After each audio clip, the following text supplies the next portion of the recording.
Hello there, everybody who's here or happens to be tuning in on the VOD. I am so blessed to be bringing you Seekers of the Heart here on Horde of Tales, our Aether RPG series, which is going to be happening here for this week and another 6 weeks after this. This is our second session, and I am, as you can already tell, so psyched that we have everyone back. We're so happy to have Nikki back. We're after recovering from sickness, still on the mend, but we're so happy to have them here with us, and we're so happy to be continuing on the story that we started and ended with last week on a rather kind of worrying note of a bird up in the sky being pointed at with a rifle. It's an unpleasant situation for the one who the rifle is pointed at, but I'm sure she'll be fine. It's fine. I believe I can fly, so it's fine. Yes. Now, just gonna do the quick little beginning doobly-doo stuff. So for those of you who don't know me, I'm Angela. I use she, her pronouns, and I am the GM for this game, working with the self-created title of Shadow Weaver. And these are all of our players. I'm gonna give them a chance just to say name, pronouns, and character they're playing in pronouns. No descriptions or anything of that, just name and all that. And then I will do the content warnings and all that, and then I'll recap us and bring us back into this moment of intensity and stress and combat and possible life-threatening situation, but yeah, we'll see. But so, like I said, Angela, use she, her pronouns. I'll be your GM for this, and I'm going to start over with Hector. Please unmute yourself. Hello, I am Hector. My pronouns are he, they, and I'm playing Esper, the Sun Guardian, and their pronouns are he, him. Fantastic. Bringing it over to our wonderful bisexual chaos being Jenna. Hello, everyone. I'm Jenna. My pronouns are she, her, and I'll be playing Morrigan or More. She goes by More, and she also has she, her pronouns. The incomparable and wonderful and delightfully voiced Kestrel. Hi, I'm Kestrel, she, their pronouns, and I'm playing Mother Mercy, who's a she, her pronouns. I love the voice you use for her. I'm so happy.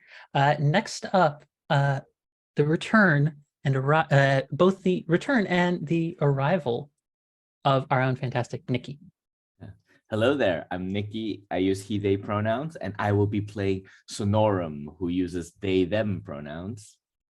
And last but not least, the fabulously colored haired and pyromaniac enthusiast Caro. Hello, I'm Caro, pronouns she, they, and I'm gonna play Jewel, pronouns he, they.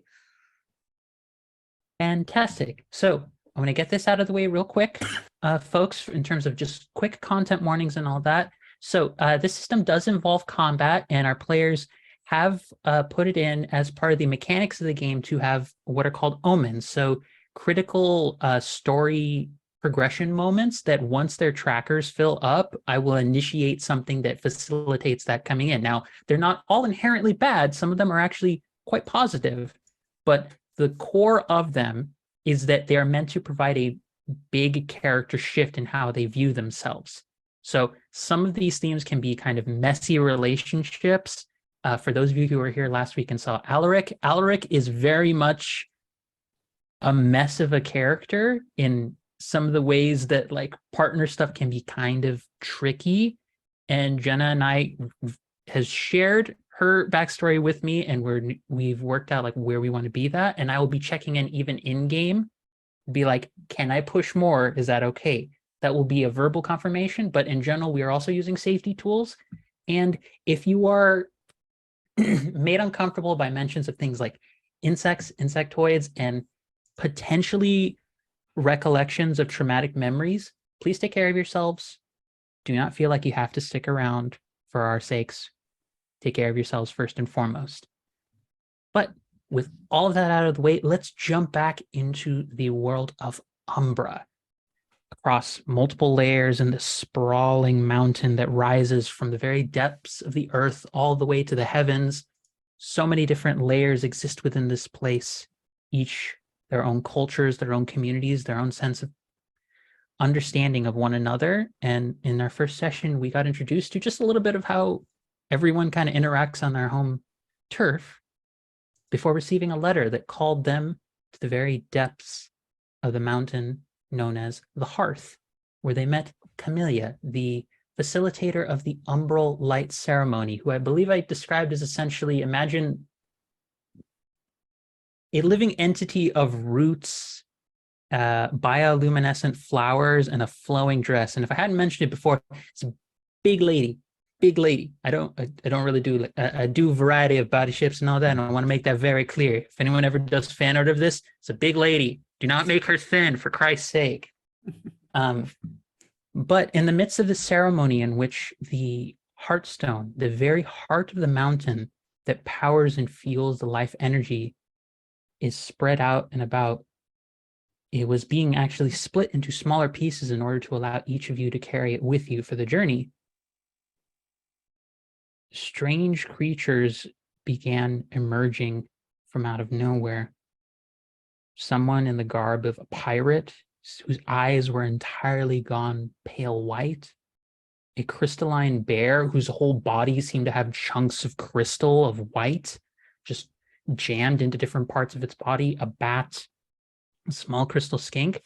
The party, for the most part, made quick work of this, and as our own Morrigan was beginning to shift into giant eagle form and fly up to get a better view of the area, found that her eyes caught the sight line of a long-barreled rifle that was about to take a shot at her, and that is where we pick up. So here's the situation. We are picking up right where that rifleman, because it is the rifleman's turn. You are all in the midst of combat still, and I still have your initiative and everything worked out. Nikki, the reason you drew that card was so that I could slot you for when you're going to come into the combat, and I'll give you your nice little hype moment of bringing into the situation. So first, rifleman so in zone 1, to give you all a layout, the bear that you tried to take out is in zone 1, just got back up after seemingly being decimated by, I believe it was Esper. The rifleman has appeared in zone 1, is now firing a shot at Morgan. So Morgan, you take a stress for that. The rifleman then also has one additional action, which they seemingly just whistle, and all of a sudden, Jewel, Mercy, and Morgan, if you had anything magical currently in effect in your zone, in zone 3, it is snuffed out as a crystal skink appears, seemingly having burrowed up from the ground, and activates stasis field. So the whole zone 3 is now locked out of magic. So, Morgan, you were a giant eagle. Yes, You I are no was. longer a giant eagle. And I fall. Yes, you fall and you take another stress for taking the fall, because the rifle inflicted prone on you for hitting you. Wow. So, yes. I fall right on my face.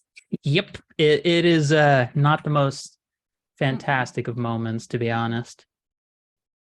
Mildly silly, but prone means you have to use an action to stand on your next turn before you can even move. So you're in zone 3, and if you want to get out of the anti-magic effect, you will have to burn a card just to be able to get up, and then burn another card to move out of it. Just so you have a sense of what's happening. So that happens because it seems as though the whistle was a kind of rallying cry ability that the rifleman has to give commands to other creatures. Mhm. So that has happened. And then all of a sudden in zone 4, which all of you, I believe, have moved away from, where Camellia is currently focusing on trying to put up a barrier for things, emerging out of the ground is a colossal crystalline construct creature.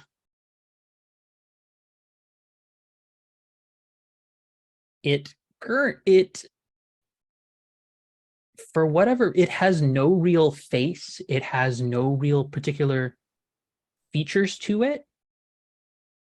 There is just where a face would be and is outlined, there is white, the brightest white crystal that is stabbing into different parts of its body, particularly where the head would be. And it uses a ability that it has where Amelia just falls asleep. Like there is a psychic pulse that happens that seemingly knocks her out. Jewel? Yes? Remind me, because of that thing that just appeared in Zone 3, the magical effect, the combination of Morse and Jules magic hat is gone as well. So for us, yours was in Zone 4 because that's what pushed you out from before. You're in that was your effects, your dual effects that pushed you out was in Zone 4. You're in Zone 3.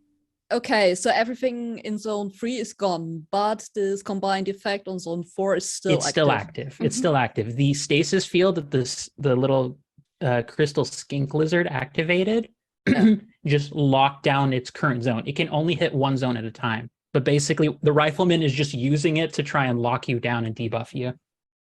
In official game terms. There's now a big crystalline robot, something. It's a rock construct of some kind in Zone 4 that just knocked out. Where no one can step in.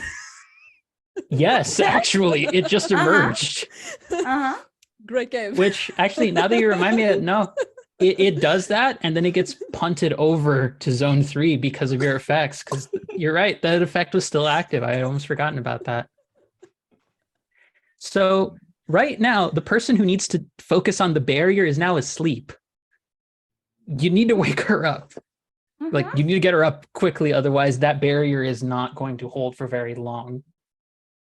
But in tandem with that effect occurring, Sonorum, how do you arrive in this situation? Like, what is happening along your way as you come upon this? Because for context, you arrived late to this ceremony that would have officially given you that everyone was basically in the midst of the ceremony and it was underway, but you were kind of delayed, one, to account for your sickness, and two, because of alchemical situation that occurred with your friend. I believe was it Philippus, or need to double check your NPCs.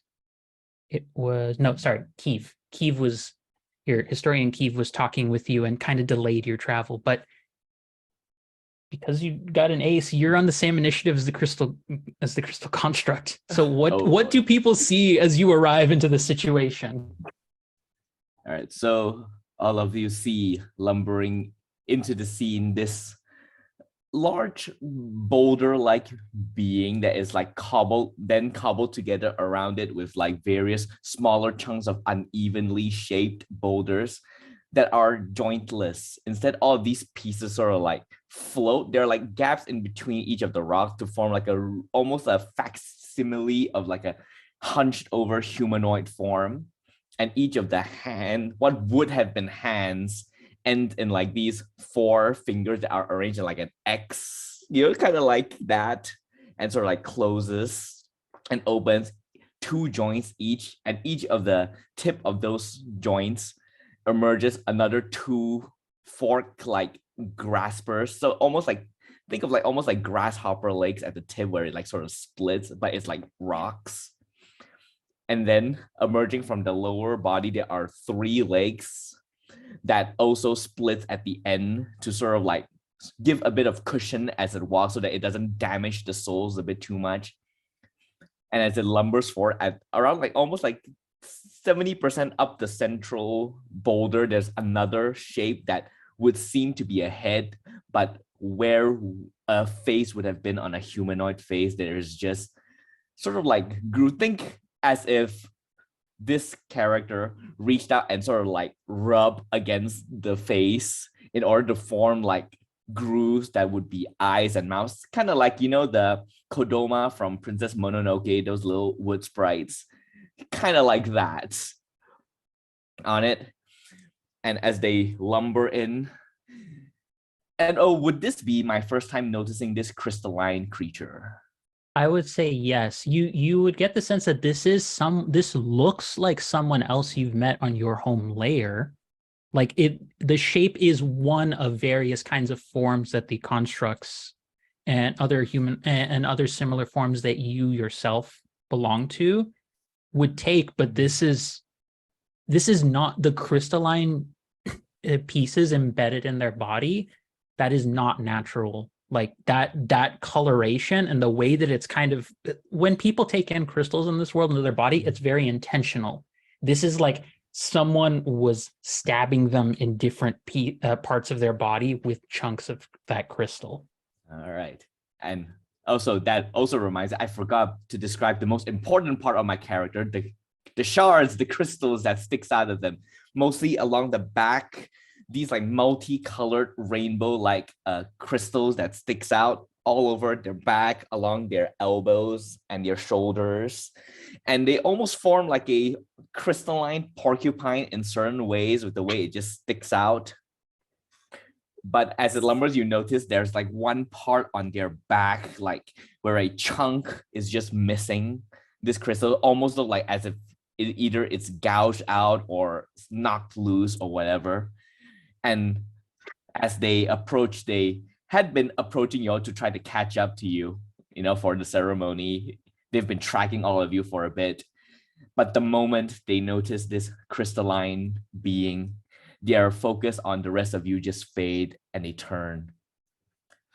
And they will stride forward and reach out a hand towards this creature. And you hear this very rumbling voice that echoes out, that goes, "Kin, my kin." And I am going to reach out and attempt to, is this crystalline creature like very like obviously berserk, like It's aggressive? It's not berserk, it's just actually it's very good that we have Mother Mercy here.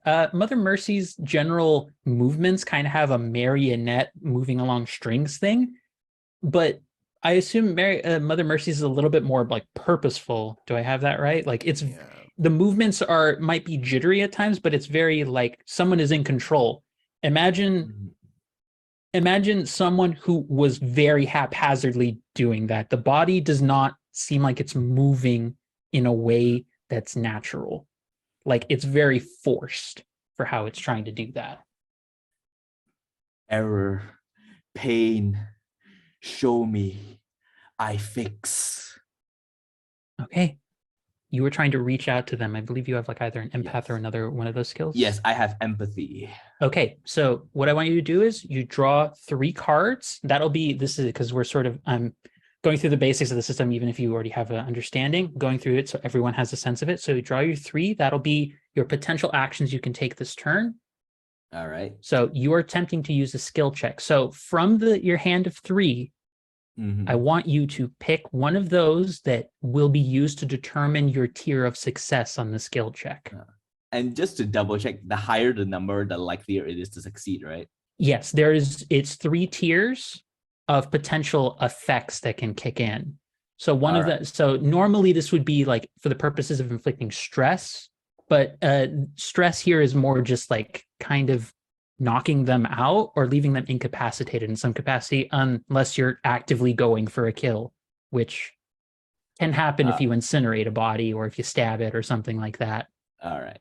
Yeah, I so will name Noram's no not going for the persons. kill. Yes, obviously, but it will still do stress, but this is for the purpose of knocking out. So All right. Okay, I drew a 6, 2, and 3. I'll use the 6 for this one. okay, you're using the 6 for this one. Yes. Okay, so trading blows. So this creature tries to lash out at you in response to it. So you will take 1 stress, but what level is your skill at? Oh God, I have too many tabs open. My empathy is at level 2.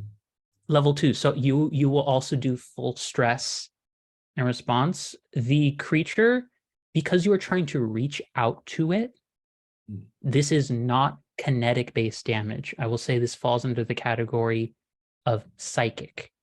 All right. Because you are trying to feel out towards them. You can sense in trying to do this, there is a resistance. you are not able to deal full stress to them. You aren't able to reach through to them. But you get the sense as you try and pierce in, you keep hearing this word being repeated in their heads. You hear the word memoria just on constant repeat. Like, because I believe you've described a lot of the way that your people interact vocally is not supposed to be a lot of words. It's mostly memory exchange. Yeah. For some reason, it can't share its memories with you right now. It's stuck on one word.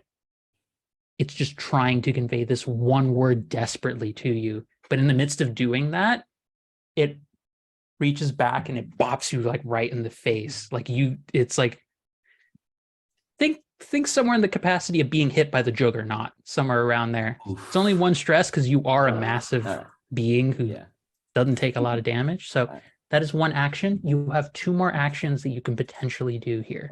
And just for stress, I can put it into any slot, right? Not the slot I used. Anyone, not the one that you use. That's the benefit of taking stress in this game. You can move it over to stuff. Stress is just meant to indicate that you're starting to get tired out. You're starting to lose capacity with different things. All right. So that's one action. You have 2 more actions you can do. If you want to try and defend, you can do that. If you want to try and convince it again, you can go for another skill check. It's up to you what you want to do. Hearing this thing and seeing how it's sort of like uncontrollable it is, I am going to attempt to wrap my gigantic arms around it and try to restrain it and pull it down, so to speak. And I will be channeling my memory into it. Calm, to try to relax it. And this would be prowess, I'm guessing, since I'm restraining. Yeah, it is always up to you what skill you are using. Just make clear, just let me know. And if it ever sounds entirely like BS, maybe we'll debate it. But most of the time, I'm pretty okay with what you all decide to try and use for your abilities. But this is, now you were trying to just like grapple the damn thing down and hold it. Yeah. All right. So what is the card you are using to determine your success here? Okay. And it will be from the initial 3 I drew, right? Yes. You're basically, that's your hand that you're working with to keep trying to do things with. Okay. All right. I'll use the 2. Use the 2. Okay. Yes. With using the 2, that is a counter. You aren't able to bring it down. And now this one, you feel a psychic whiplash as it releases a burst of energy into your head, and you take 2 stress from that. Ooh. All right. Let's see. Because the tiers of success, as a reminder, are ace to 4, counter, 5 to 9, trading blows, 10 and a king. You just succeed. There's no issue. All right. You have 1 more action you can do on your turn, Nikki. All right. Okay. So as the psychic lash hits me, you can see some of the memory shards that's sticking out from my back, just sort of like flicker erratically as I sort of. There's no like sound or grunts of pain from me, and the pain is instead translated through the flickering light that comes out from the shards. I stagger a bit, and then realizing, sort of like beginning to grasp like how dire the situation is, I am going to lunge forward. Question. So psychometry, right? You read an object. Mm-hmm. Oh, this is a rock creature with the memory. If I were to grab onto the memory shard, can I use psychometry to try to read deeper into what memoria means?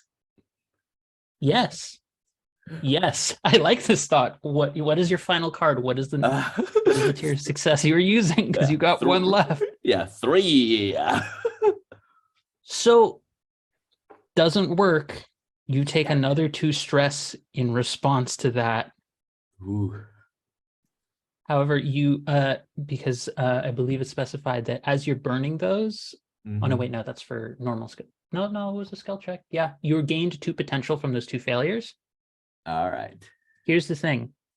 What I will give you is that this does not seem to be something related specifically to your peoples. This is something alchemical in nature. Okay. But you're taking another 2. You've taken 4 stress, bud. Yes. It's not great. All right, and just to re-clarify how stress works, if the stress equals to my level, I cannot use that Yes. skill anymore, right? Okay. Yep. You're basically like slowly burning out stuff until you are knocked out. And then when you're incapacitated, unless someone gets you up, you are potentially risking going down permanently. All right. So yep. for stress. Yeah. The pulse. I'm gonna pulse a bit say more. Yeah, I'm gonna say that you are in, for your benefit, Nikki, you are in zone 3 next to Mercy, Morgan, the Crystal Skink, and no wait, not the Crystal Skink, the Golem. It's Mercy, Morgan, the Golem, the Construct, and you in zone 3 right now. All right. Wait, Okay. I stood in zone 3 as well since I didn't move last round. Yes. There's nothing okay. currently affecting you outside of the lizard. The lizard is also there. Sorry, I forgot to write it down in there. Yes, that's me. With that being the case, it is now round 2 of initiative. Round 2. It goes all the way back to Mercy. Mercy, you see this annoying little crystal lizard is here, currently preventing your entire group from doing stuff. So, at the start of your turn, draw 3. Determine what would you like to do with your 3 actions. I just drew an ace, a 9, and a king. Not a bad hand. The whole gamut. So who of our allies is? Actually, no. What I'll do is, there's so much to do. So much to do. So many options. This little crystal skink is a big issue right now. So I think what I'll try to do is make yourself determine your tier, partial success, place where it's card.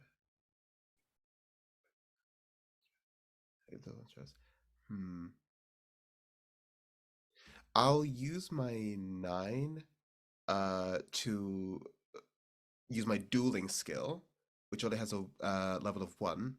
Okay. Mother Mercy's at the elbow joints sort of flip open, revealing 2 like daggers hidden on the inside of each. Awesome. Now that she can't use her magic right now, and she'll target the crystal skink to try Okay. and like get it down so that we can get to some semblance of normalcy here. Okay. So 9, that is a trading blow. So you deal full stress, but you're also going to take 1 stress in response to it. So the little crystal skink lizard just sort of looks up at you and goes, and then just like leaps up and like slaps you across the face with its tail. It is a mean little bugger. And I'll put that in conjuration. It's like, remember this for later. Yeah. Now, for one of my abilities, I have something called Inspiration, which allows me to, and actually read what I have written here. I can choose a combat or social skill, and I can use an action and 1 potential to replace the result of an ally's skill check with a high card from my banked cards, as long as I'm in range. Do I have to do that on my turn or someone else's turn? It just says replace it. It doesn't say on your turn specifically in the text. No, yeah, just. And I'm going to say it's whenever. That's good to know. So here's the deal. So you could potentially hold on to, let's say, a king, and choose what you would normally do is if you choose to withhold an action, you would you would draw less next turn, but you could hold on to it, use inspiration, and burn the potential in order to replace someone else's with the card that you've held over. So you could essentially be the ultimate support of, I am the DM now. Which is the best kind of support you can play in any game. I am the GM. Then, yeah, I would like to keep my last 2 cards for this round and just sort of hold off in case I need to give one of my allies inspiration. And does it say a potential cost for doing that, or is it just a passive? It's active, so yes, it will take potential to do that. So you're spending the potential you have in order to do that. So the moment that you do it, you spend the potential, I think, is how we're going to roll that one. Yeah. A lot of little moving parts to this, but it's a lot of really interesting things that I like this because it's a lot of interruption and interaction, which is my favorite play style. Mm. What I will do as well, actually, is I will discard my ace to defend. Very good. So that with discarding, so you burned a card. So you will choose a skill and you will gain either armor or wards, depending on if it's a magic or an armor skill. Oh. I'll use my vigor skill. That seems appropriate. Okay. So you were attempting to channel this ward into it as you because that's a magic skill. Or is No, that a magic vigor skill? Or is that a combat skill? okay? It's a combat skill. Okay, so you are bracing yourself. I was about to say, if you had used a magic skill, you would watch as the crystal skink stasis field nullifies it entirely. Got that one. Because back. while that thing is there, anything wards based is nulled. I'm glad That I is have... Mother Mercy's turn. Esper, it is your turn. The rifleman is one zone away in zone 1 from you, as is the Mhm. bear, who currently it had to spend its turn getting back up. Gotcha. But the rest of your group is dealing with in zone 3 the construct and the crystal skink. All right, and I'm drawing 3 cards. Draw 3 cards for your I got base hand. a 6, a 2, and a 9. Okay, so I'm still so the rifleman is 1 zone away, right? Yes, it is 1 zone away. So you would burn a card to move up into range. Oh, but wait, you have reach Nope. on your weapon, so you don't have to. So he sits there, the bear gets up, and then like you see the sigils kind of like glow. And then what you do is you see his arm goes like stretches out unusually long, slaps the base of the staff, causing it to slide through his hand, extend, and crack right into the face of the rifleman as he's using the length of the staff, because I have reach, to hit the guy all the way up there, and then catches it and spins the staff back onto the ground. Are you hitting the rifleman or are you hitting the The bear? rifleman. The rifleman. What? Yeah, so I'm still kind of facing the bear and I'm using my peripheral vision to go boop and then like kind of catch the rifleman Okay. by surprise. What is your tier of success you're using with your card? I am going to go ahead and I'm going to voluntarily it's if you choose to use a lower tier of success, you gain potential, right? I'm going to say yes for right now. I will double check that one because I think it's for skill checks is when that's applying. Oh, for skill checks and not for Yes, it's attacks. Attacks aren't skill checks, right? Attacks are kind of also skill checks in the same way. So you're right. Yes, it would also be Okay. giving you potential. So yes. Okay. That's on me. I'm gonna miss. I'm gonna use You're the going to 2. intentionally miss on the rifleman. Okay. I'm gonna miss because I'm not looking, right? Like he gets Makes like I sense. imagine narratively he just kind of leaps back so that I can gain potential. And then I just discard this card, right? Okay. And then I just sort of swear in like my people's native tongue. The 5 potential we get at the beginning of every session, does that stack with previous potential or is that like Yes. a refill? It Okay, stacks. excellent. That's why I'm saying use potential. Okay. I will probably have like, to make a cap as far as I'm aware of potential, but this is this is to incentivize you to use your cool shit. Okay. Also, go ahead. as you miss to Mhm. do that, the Yeah, rifleman like catches your hand just kind of, and the eyes turn to you. The head just kind of makes a very loud creaking noise, kind of like a Mm-hmm. to the side. And immediately, like, quick draw pulls out like a side pistol and shoots you like right in the leg. Okay, I Yeah. will put So that is going to be that 1 stress for you as it counters. 1 stress, and I'm going to put that in.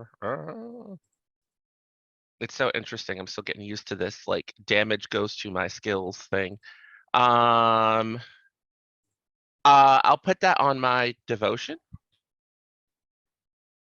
Okay. And then I've got 2 more cards, so I get another action, right? Yep, you got 2 more.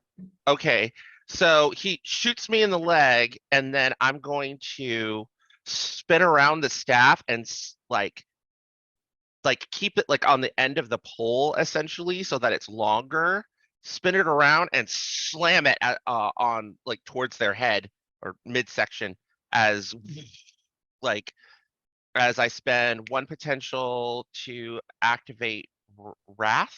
I believe I have to use Okay. potential to use my Wrath skill, right? And then I spend an additional potential to activate Smite. Yep. So that's a Also, total- Eldritch, being the designer of the game, bless them, is in the chat with us. So has indicated, yes, attacks are indeed all skill checks. yeah, It's very helpful when the creator of the game is right there in the chat to answer. your questions. absolutely. You're like, And "Smooth." I'm going to use my 9 to determine it's Makona to Oh, determine blessed. the tier of success. Okay. All And right. what is your level for that one? My wrath is 2, so 9, 10. It's a total of no. Yeah, my wrath is 2, so 9, It's 10, 2. 11. Yeah. Oh no. Wrath is how many cards I draw, right? If I use a skill No, check, no. I'm trying to remember. It is using your skill. What skill is Wrath based out of? Let me start with that. Wrath is the skill. Smite is the ability. Right. What's the level of Wrath? Wrath is 2. It's 2. Okay, so your stress is 2. Unless Okay. Smite does additional, mention something additional damage. Yes, Smite does 1 more additional stress. Okay, so it's a total of 3 stress in that case. Yes, let me double check my ability. That's so weird. I just had the book pulled up and it has vanished on Well, me. We'll Oh, go there with it the is. 3 because that's all you needed to knock out the rifleman. Like you miss one, fires a pistol shot in your leg. Hello, ambulance. This is going to be a thread across every session. It's just there's going to be some sort of municipal authority over there just in the background. Yeah. Please, reality, don't actually do this to me. But that is 3 stress. You miss on the first one. Your follow-up does take out the riflemen. They are knocked out. So the rifleman is down. Okay. And then The bear is still up. Yeah, I'm not in an area where the magic's been turned off, right? No, you're in zone 2. If you move I'm to in zone 3, zone that'll 2. turn it off. Okay, so what I'm gonna do is Unless you want to try and hit the skink and free up everyone else. the mage armor I put up at the beginning of the combat. Do I have to put that back up or does that last the whole? Only if you go because it's magical, you would if you go into zone 3, it will be nullified and I will say you have to recast it. Okay. So since I don't have to recast it, I'm going to now that I've taken care of that, I'm gonna spin the staff and I'm gonna crack the bear again, and I'm gonna use my 6. Okay. The bear. 6, and then wrath is +2. I don't feel like I have to use. Do you have to use potential every time I use wrath? If it's an ability, no. If it's It's a just skill. wrath, if it's a skill, if you're just doing the skill Yeah. does not use potential. If you're using the ability tied to the skill and it's an active ability, then it is yes. Okay, then I shouldn't have spent 2 I shouldn't have spent 2 potential. I should have just spent 1. It's learning. It's a still the first learning curve. combat, y'all. So I'm gonna go ahead and spend that the too much, so I stay at 7 potential. So 6, 7, 8. So that's a total of 8 on that, because I would use the number on the card, right, to determine the. Okay. No. Refresher for everybody's benefit. Your Yeah. stress that your skills do is the level. Unless Right. your ability adds anything else to it, the stress you deal is that. What you are determining with the card that you use is the level of success and whether or not you hit and any damage is traded in return. Okay. So you chose, what was it, a 9 you chose? No, 6 for the second attack, which 6 is for a the second attack. partial success. Yes. And then I take a stress and they take a stress. Yes. Okay, cool. So and and I will are spend a you going potential for- to deal them an additional stress. so you're turning around. What are you aiming at? Are you aiming at the construct bear. or you're aiming at the bear? You Yeah, knock out the bear again. Yeah, like at the very least, if it gets back up, I've saved us some time. I don't want the bear to attack. Like I want to lock. You really don't want the bear to attack, is what I'm gonna Really say right now. Don't want the bear to attack, so I'm just gonna Don't. boom It's a and very knock out pissed the off bear. bear. I'm gonna knock out the bear again, and I'm gonna take that stress and I have so many abilities. I will take Damn that it, stress Marcus. in observation because I think that I'm like sweating and I've got like, Okay. and my vision is blurry. All right, that is Esper and Mercy. It is now the crystal little skink lizard's turn. So the crystal skink lizard is going to turn to look at one of you. Let's see, who's it going to look at? Yeah, it's going to do that. It is going to use its light glare ability. So it is going to turn to look at, it is going to light up its entire section. So the entire zone. So Mercy, Morgan, and Sonorum. Oh, and Jewel as well. All of you now are dealing with the beacon status. So effect. So beacon, essentially what this does is you now are shedding bright light equivalent to a torch. Any attacks made against you have a +1 card bonus, and you cannot become invisible or hide. So the little lizard is just looking at all of you and putting a big target on all of you. And then it is going to use its stasis field effect again to lock down the zone. It is just staying there being a jerk.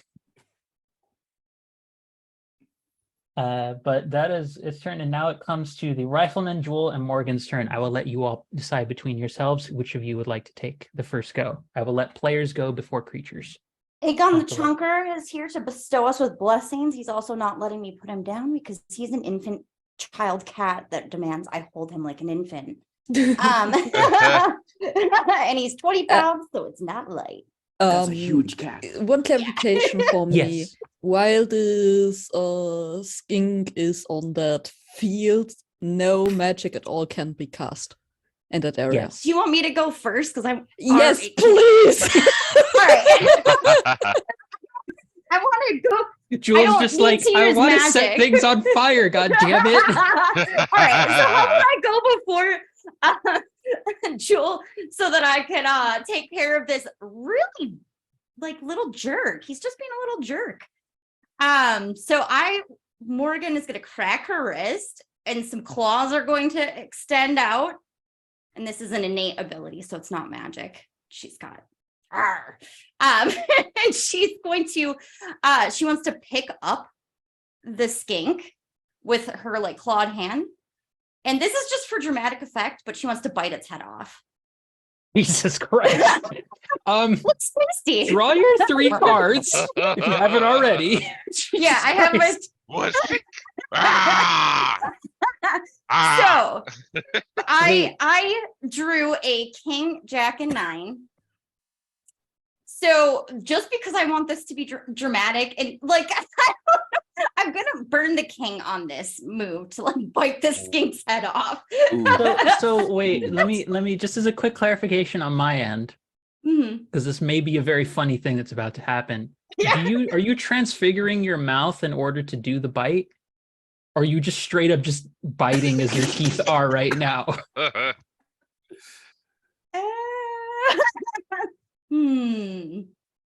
I will transfigure my mouth to have like so fangs. that will be a success, but I will burn everyone another card to do that. No. You're using the 1 card because Okay. you're doing a skill check. So this will defeat the lizard. But the reason I'm asking if you transfigured or not is because you pretty much everyone watches as Moore tries to elongate a mouth and the stasis field is still in effect. So what you all actually see is just Moore straight up bite the lizard down on its head. No big fangs, no big teeth. Just regular teeth. Just Chomp. looks tasty. And so I don't know what am I rolling bigger for this because that is with my innate No. weapons. So you chose to do a skill check because you Okay, wanted to finish the lizard off with grand surprise. Oh yes, I used the king. Yes. All natural rock candy is what this is. Just so that's one card you use. You chose, what was it, king, in order to do that? So nothing happens in return to you. The crystal skink lizard is just gone. You have 2 more actions. I'm gonna say the fangs now kick in after the fact is when they happen. So you have 2 more actions. The only potential threat left is the construct that is in the same zone as you. Oh, that one's. I'm actually Still big. It's Don't still we there. have to It's wake stable. up that lady though? You might want to go wake up the lady too. It would be helpful considering the barrier does need to go up at some point. Jewel can now do magic and they can take care of this probably more effectively than me. I was just good at non-magic biting off a lizard's head, and she just like spits it out dramatically too. But she's just gonna walk through the steam wall, which of course I'm gonna take probably some stress from that. Yeah, you will take 1 stress for walking directly into a steam wall. Yup, and she's gonna go. I don't know if I need to do a medicine check or whatever with one of my cards, but so in order to move a zone, you will burn another one of your cards, and I'll then burn the 9. Yeah. Okay, and then you have, if you're wanting to do a skill check to wake her up, you have to I believe it's we do sleep. Targets put to sleep. They can still spend cards of potential. So if you're willing to burn another card, I'll say you can wake her up. Sure. I'll Okay, burn so you the jack. You burn the last one. Yep. This is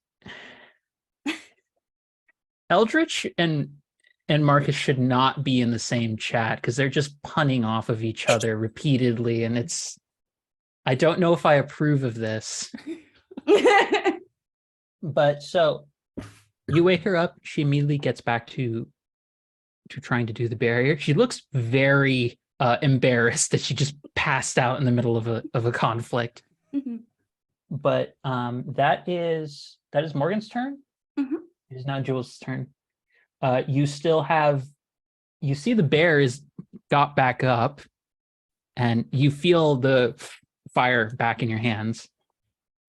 And you have the construct in the same zone as you. So it is your decision. You have seen this new construct trying to hold it down. Sonorum does look like friend. Your turn. Okay. You draw 3 cards and determine what you want to do here. Okay. So, oh yeah, this is a joker. I'm not taking that one. Okay, cool. So the first thing is like after this display or more biting of this king's head, is like Jewel is basically mumbling through his breath like, humanoids are very weird. And then I think this construct is the bigger threat at the moment, so I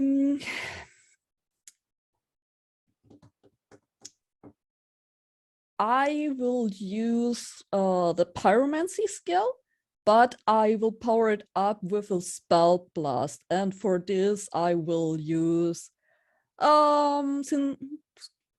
let's say 3 potential. That should be enough, I guess. It's like, fire. Let's make sure this works. Yes. So I hope Sonora wasn't that close to that. No. There is no overlap unless your ability specifically says it hits everything in the zone. Because if it hit everything in the zone, that would be Mother Mercy, you, Sonorum. It would be a lot of people in the impact radius. About new character, I only play him for an hour. No, it's just that I kind of want to enclose this construct in like flames. Classic, very simple. it's a reliable. Our audience cannot hear, but I just heard our producer laugh, so which is great. So why don't we go with a classic spear of fire? Just encloses the construct Yes. entirely. Yes. So like, I still need to make the to use a card for the pyromancy skill, or not because of the spell blast on top of it. So you're spending potential in order to use the ability, correct? I'm spending 3 potential and I'm using the ability. Yes. Yeah. Abilities don't require card Okay. costs. Okay. Abilities, the cost are basically if you're willing to spend the thing, it just happens. Okay. Cool. That's the other element of design. This is also why I like this game and Lumen inspired game, Lumen powered games, is that the goal is just do stuff. The goal is look cool, or in your case, look flaming. Also is appropriate. Or burning hot. Burning hot, yes. So yeah, you're burning your potential in order to do that. Yes.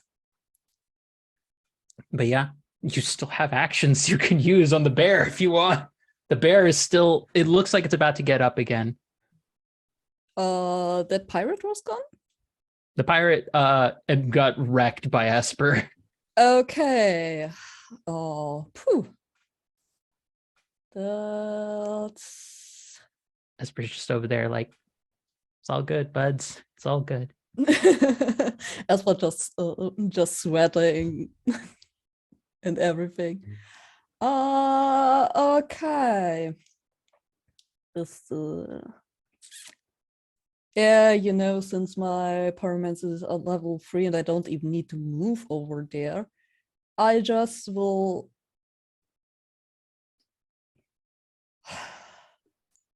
like with that one hand enclosing this construct in flames, and with the other basically pointing towards the bear and shooting kind of like as if this is like a fireball towards it. And I'm using a king for this. Jesus. Okay. That will do it. The bear finally, like with the last burst of fire, it doesn't kill the bear, but it knocks it out because that's the last bit of stress that it needed. It only had one. It was about to get up and start making its way towards Esper, which it's kind of good you took that out because it has a bleed 2 effect. Oh, fuck. When it hits. So this is a very nasty creature that I'm very glad you all took care of. So with that being the case, that is the end of combat right there. So stress removed. End of combat. There was no condition suffered because no one took it. Camellia finishes putting up the bear and she just indicates, I will make sure these are safe, and then I will make sure to pass it along to all of you shortly. Please feel free to recover and take stock of the situation while I make sure everyone else is okay. Can he help tending to the panic at all, or looking to? Yes, If- yes. If any of you would like to do that, by all means. Sonora, my apologies for this being such a, well, exciting way for you to arrive to the situation, but very glad that you were able to come when you did. I have a question. Since I was late to the thing, do I have a piece of the Hearthstone with me, or do No. I not have it? The Hearthstones weren't able to be given out to people. She was in the middle of finishing the process when all the creatures attacked. There Okay. was going to be an additional mechanic of you have to last 3 rounds to set up the barrier, but you all took care of everything so quickly. Because I understand why the system throws waves of enemies at you. I will need to just make harder creatures for you all to. Or not. Or I could just feel, or we could just feel epic all the way to the end. Right. But there's epic of winning against a bunch of things very easily, and then there's the epic of slaying, like a massive behemoth-sized creature. There's different tiers of epic. Can The I bite tier that system. one? Tyler? I hope this I hope this becomes a thing with somebody. I don't even care if it's more or not. I just want someone that's just like Jewel turns into Fine. an actual dragon and just bites its head off. but there as far as the situation is, there's some folks who are a little bit frazzled by all of this. A bunch of people ran away like when all the fighting and such broke out. Yeah. The bodies of each of the creatures are still there as well in addition to the construct form is still there. All of the crystals, interesting note, they all appear to be faintly glowing now, but nowhere near as brightly as they were before. And the construct is like safely contained within the fire, is it? I don't know about safely. It's contained is one way of putting it. I would say, as a normal being, you shouldn't touch that. I mean, I'm made of rock, maybe. A little hot. You can certainly try. Oh god. I mean, I don't make your choices for you, but Moore looks panicked when she says you can help calm the crowd, like, can I? And just starts going through the pirate's pockets. You start going through their pockets? The pirate, if he has pockets or Yeah, like there's anything two. on him. There's one that only Oh, had a loot. pair of pistols, and then there's another one who Pistols. had the rifle. Yeah, Like both of them are present. she wants all their stuff. Okay, you start looking through. More. You fetch through. There's both of the pistols are available. They are a range 1 weapon, so they're able to hit things from range 1 away. Mhm. And then the rifle is a range 2 weapon, Mhm. so it could hit from 2 zones away. But if you're taking the rifle, there is a moment where, as you pick it up, the body lurches up, and it grabs a hold of your shoulders, and it takes in like this big, like this breath that sounds like, mildly morbid description as a heads up, it sounds like their vocal cords have dried up entirely. So it's like a noise, and you feel a rush of sensations and feelings. It's very familiar to you, not unlike what you experienced and what is currently in your chest. And She thinks about being empathetic and just smacks it with the butt of the rifle. Takes the rifle. You start feeling a sense of memories, like vivid memories just appear in front of you. You feel like you are in the memory itself for a moment. And you see this individual seemingly in the private chambers of Alpharek.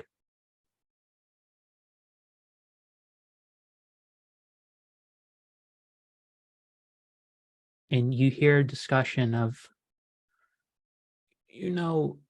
if she were to pass away in a different layer, I assume it would not be attributed to me as easily.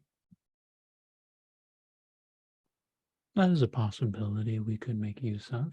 He's like, sir, she does rather care for you. Do you think it a bit harsh to literally be trying to send someone to murder? It's part of our fun. She still thinks I care about her.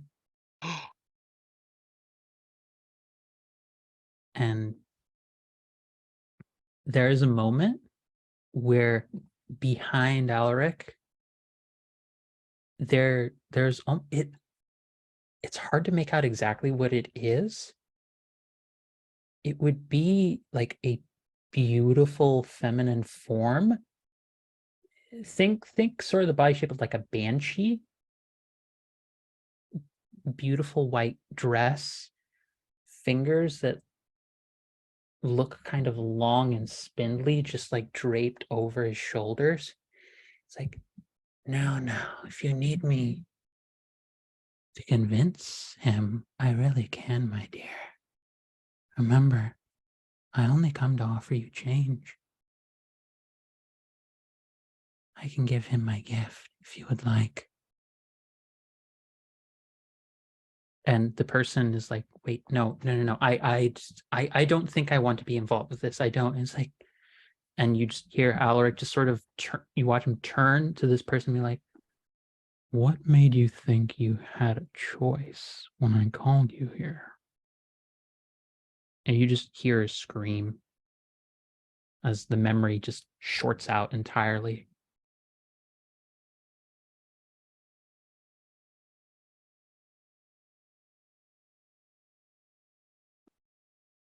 Cool. She'll just pull a flask out of her pocket, take a drink, and then pour one out for her homie who tried to defend her. Like, need this? You need this? Yep. She's like, she doesn't know what to feel, but she's just like, yeah, rum sounds good right now. No, yep. Just, yep.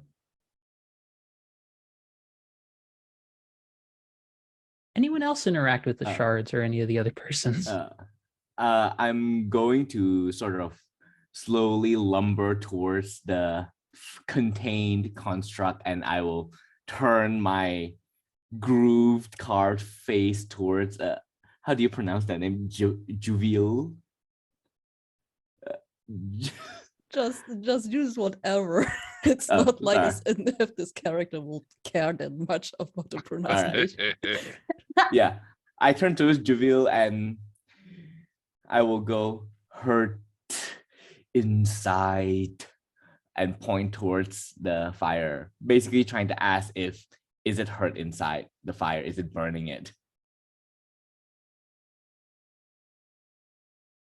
And as you look at him, you can see his eyes are actually kind of glowing, and like as if there's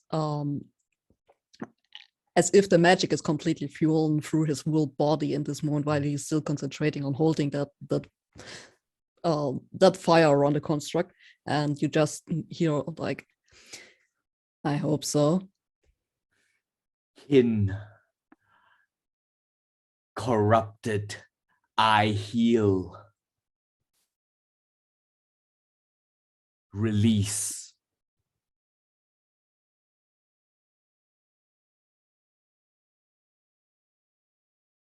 Do we think that's entirely the safest idea? How make safe?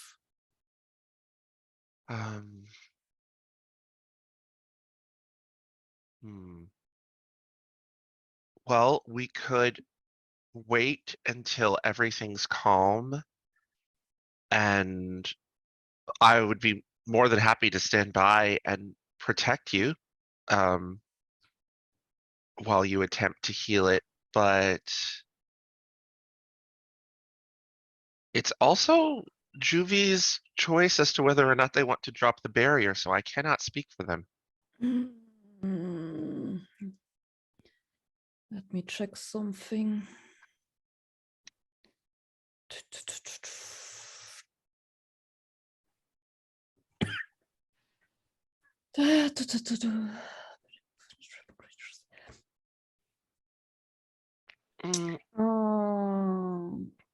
Okay, I could actually try to trap it. Yes. Trap, not hurt. Heal. Okay, so I would drop the pyromancy and would attempt to use abjuration to basically trap it so that Okay. it can't move. Okay, then this will be a skill check. So whatever your abjuration skill is, so draw that many cards, and whatever you draw will determine its success. It's a 7. It's a 7. Okay. I'm going to use potential. to use inspiration to make that a Ooh. king instead. Oh, Jesus. Ooh. Yeah, technically, yeah, that is just an ability you have. Yes. He's Um, divine and support. inspirational. I love systems with good support abilities. Thank God. Ah. you, Possibly Eldridge. undead, but inspirational nonetheless. So, Okay, please inspire me. so what does it look like? What does Mother Mercy like? What does your inspiration look like with looking over the scenario? Of course. So as Mother Mercies want to do with anything with a large group of people, her attention is primarily toward the audience, or in this case, the people that are sort of onlooking, scrambled, or like getting their bearings. And almost without really thinking about her companions here, she is effectively like stalling, as though like, the production is on hold right now, our performers need to get sort of ready, they need to take 5, so I've taken center stage, and she has started to, like, as though she were like a bar maiden, started to sing this just sort of like soft melodic tune that sort of reverberates through these rock caves and caverns, so that like everybody sort of like has a focal point to focus on, so that they calm down a little bit. Maybe they join in if they know the words, if they've seen a production at the theater before. But I think she then like turns to Juville and sort of directs that towards them as well. And just like after she's done, she's like, "Hey, everyone. Understandably, things have gone rather awry, but there's no need to panic. We're all joined through a singular goal here. So, just as much as we expect Sonorum to trust us, we should also trust them as well."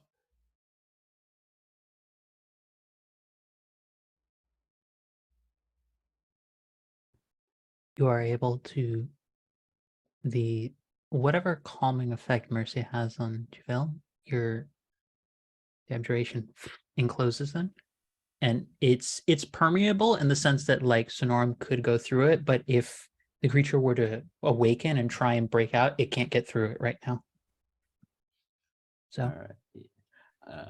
I will turn towards Mother Mercy and Juville, and sort of you see this head, the body doesn't move, but the head sort of like just down, and you just hear gratitude. And then I will Mother Mercy's head like cricks up generally and says, "No worries." that movement inside Sonorum, they just think to themselves, fleshkin. And just the movement. so that is such a heartwarming sentiment using such a unnerving term. Yeah. Wow. So Sonorum, as you get close to the creature, are you using an ability of any kind to try and heal, or are you trying to do a skill check in order to do Okay. this?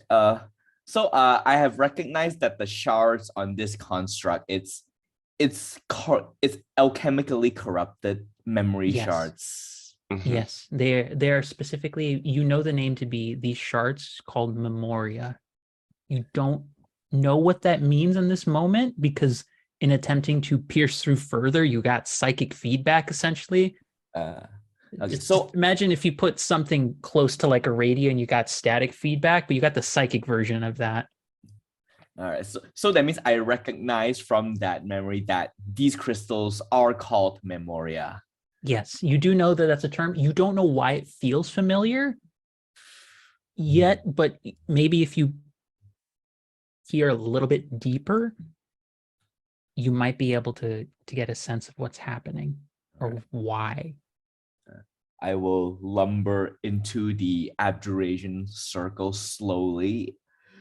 Is the construct like showing like consciousness, like, or is it like subdued? It's subdued for right now.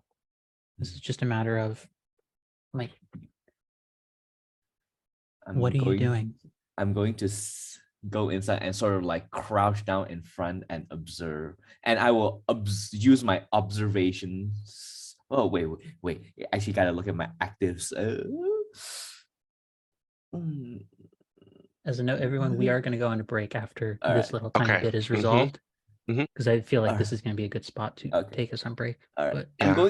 I'm going to spend 1 action and 2 potential to do invoke memory. I am going to place a hand on this construct, and the light on my memory shard is gonna pulse, and you hear like a kind of, the kind of sound that happens when you sort of like channel sound wave through like crystals and rock, just that vibration sound. I was going to go with the wub wub sound that happens when the drop hits and like electronic music happens, but that's much better than my thought. Everyone starts dancing discos. Oh no. So, Sonorum, this is what happens. Ooh. You feel yourself,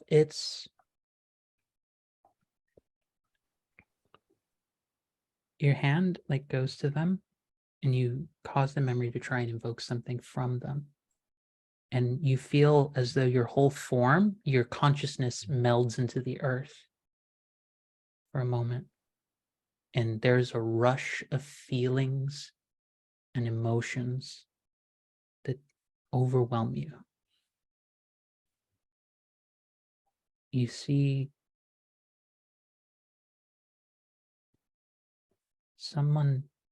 you see multiple people traveling somewhere up the mountain.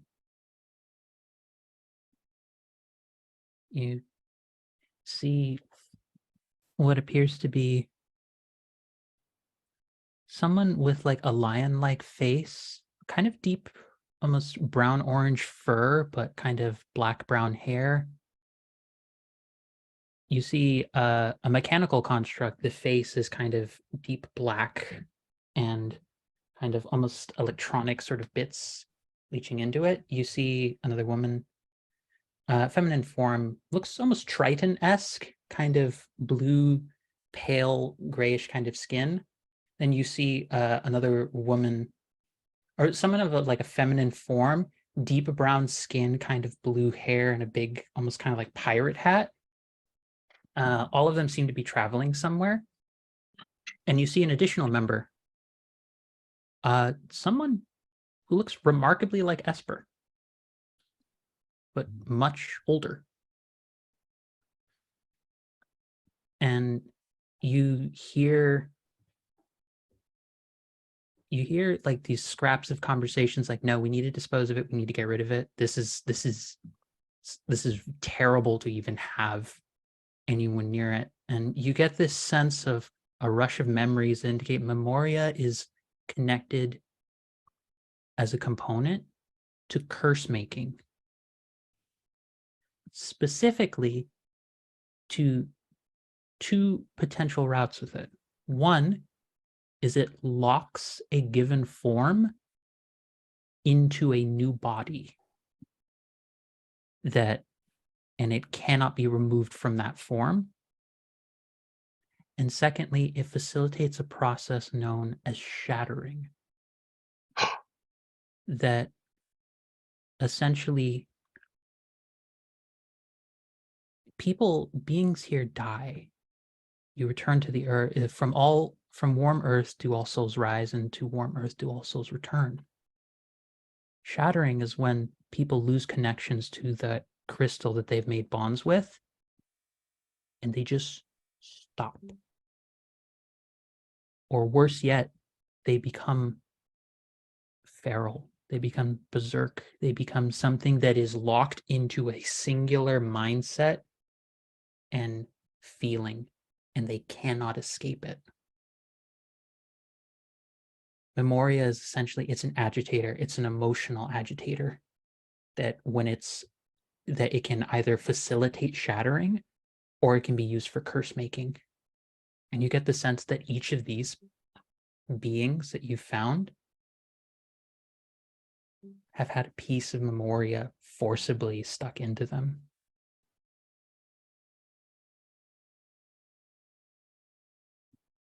I sort of pull my hand back, and you can see the individual rock pieces that make up Sonorum's body sort of like quivers a bit, and you sort of hear almost like a feedback from their voice that is just repeating the same phrase over: unnatural, unnatural, perversion, corruption, corruption. Sonorum, the last thing you hear is the phrase, "I'm sorry to do this," as each of the individuals, including the person who looks like Esper, turns to you, and then the memory ends. And everyone else who's looking at Sonorum, you watch the segment in their back is filled in. The piece that was missing, it's filled in. Some of it.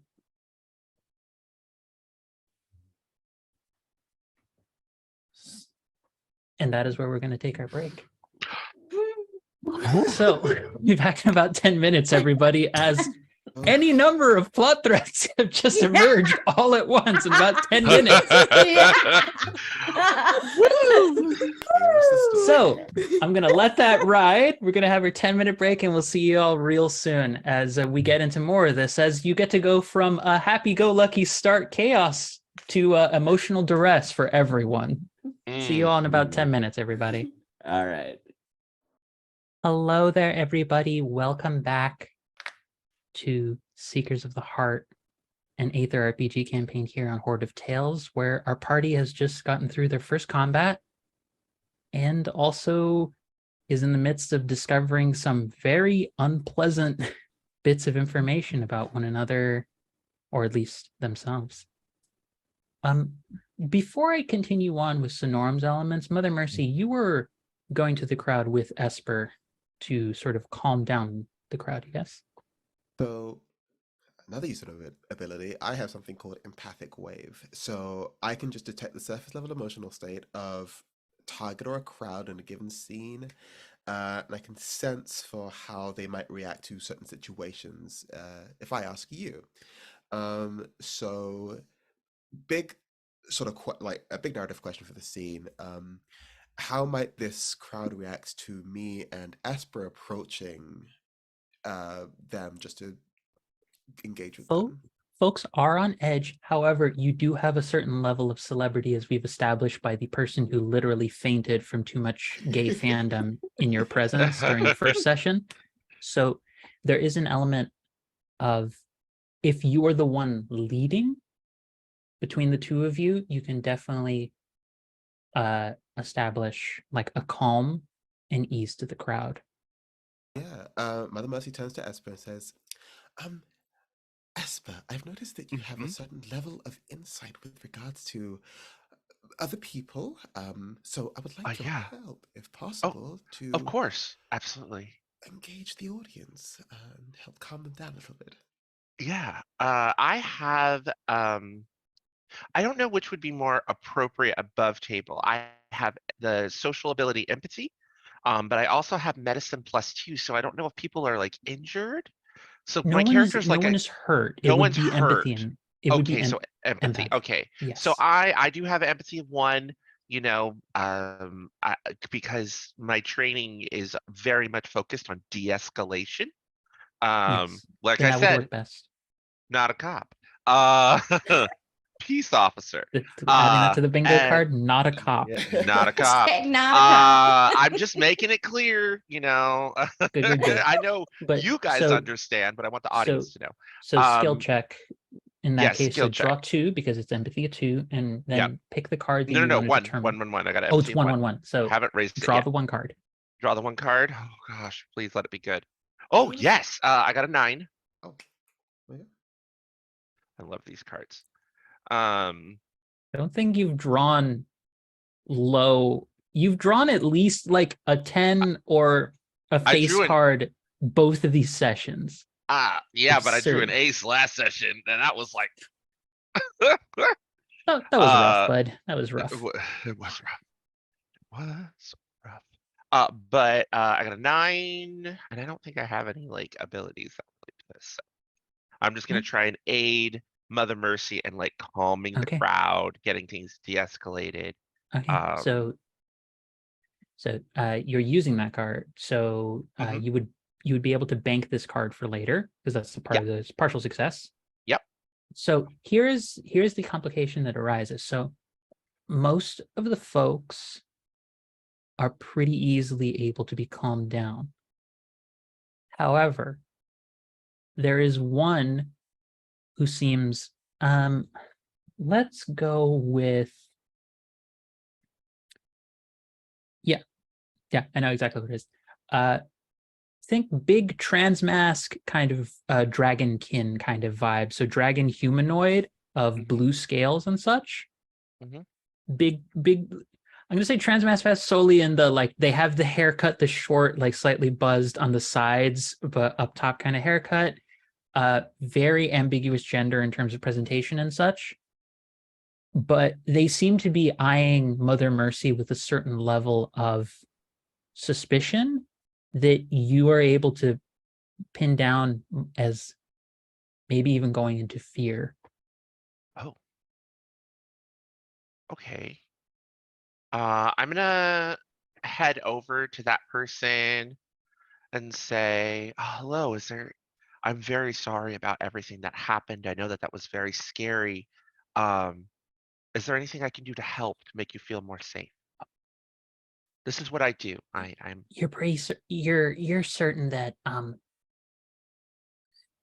you're certain that Mother Mercy can be trusted? well, yes, Mother Mercy's she's a facilitator from what I'm to understand, a facilitator for our souls through art so that we can find peace. Um, is there I understand that the concept of death can be quite scary though, so I understand where you're coming from. But yes, you can trust Mother Mercy, but Oh, your feelings are valid. Your discomfort is valid. oh no. The death part doesn't scare me at all. I'm actually a necromancer by trade, so I'm quite used to interacting with death. But Okay. it's Okay. Is this a professional concern? I saw someone with very similar garb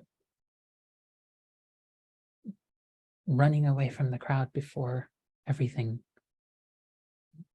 began to become chaotic. Hmm. They were the same sort of marionette shape, but wearing a white dress, bedecked with slight bits of crystal and gem shards all across it. Hmm. Well, thank you for sharing that information. What direction? Could you say that one more time? Do you know what direction they went by chance? They seem to be heading off towards deeper into farther more into town, but it looked as though they were heading in the direction of the lift.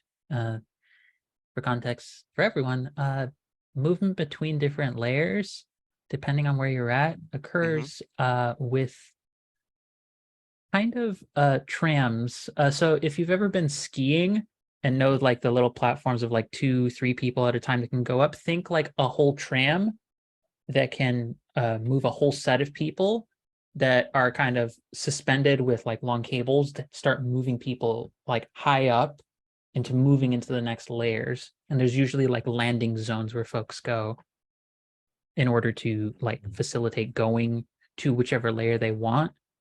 And there's often massive kind of stag beetles that are used to actually carve out different tunnels and facilitate that process. In addition to, they're essentially the pets of the construction workers who are in charge of maintaining all of the trams. Would Would Thank more you. overhear this? Or are we too far apart? It's your call. I mean, where did Moore go after having the experience of, by the way, your love is just possibly maybe kind of sent a hit squad out on you? I mean, it's not shocking, but also like pretty upsetting.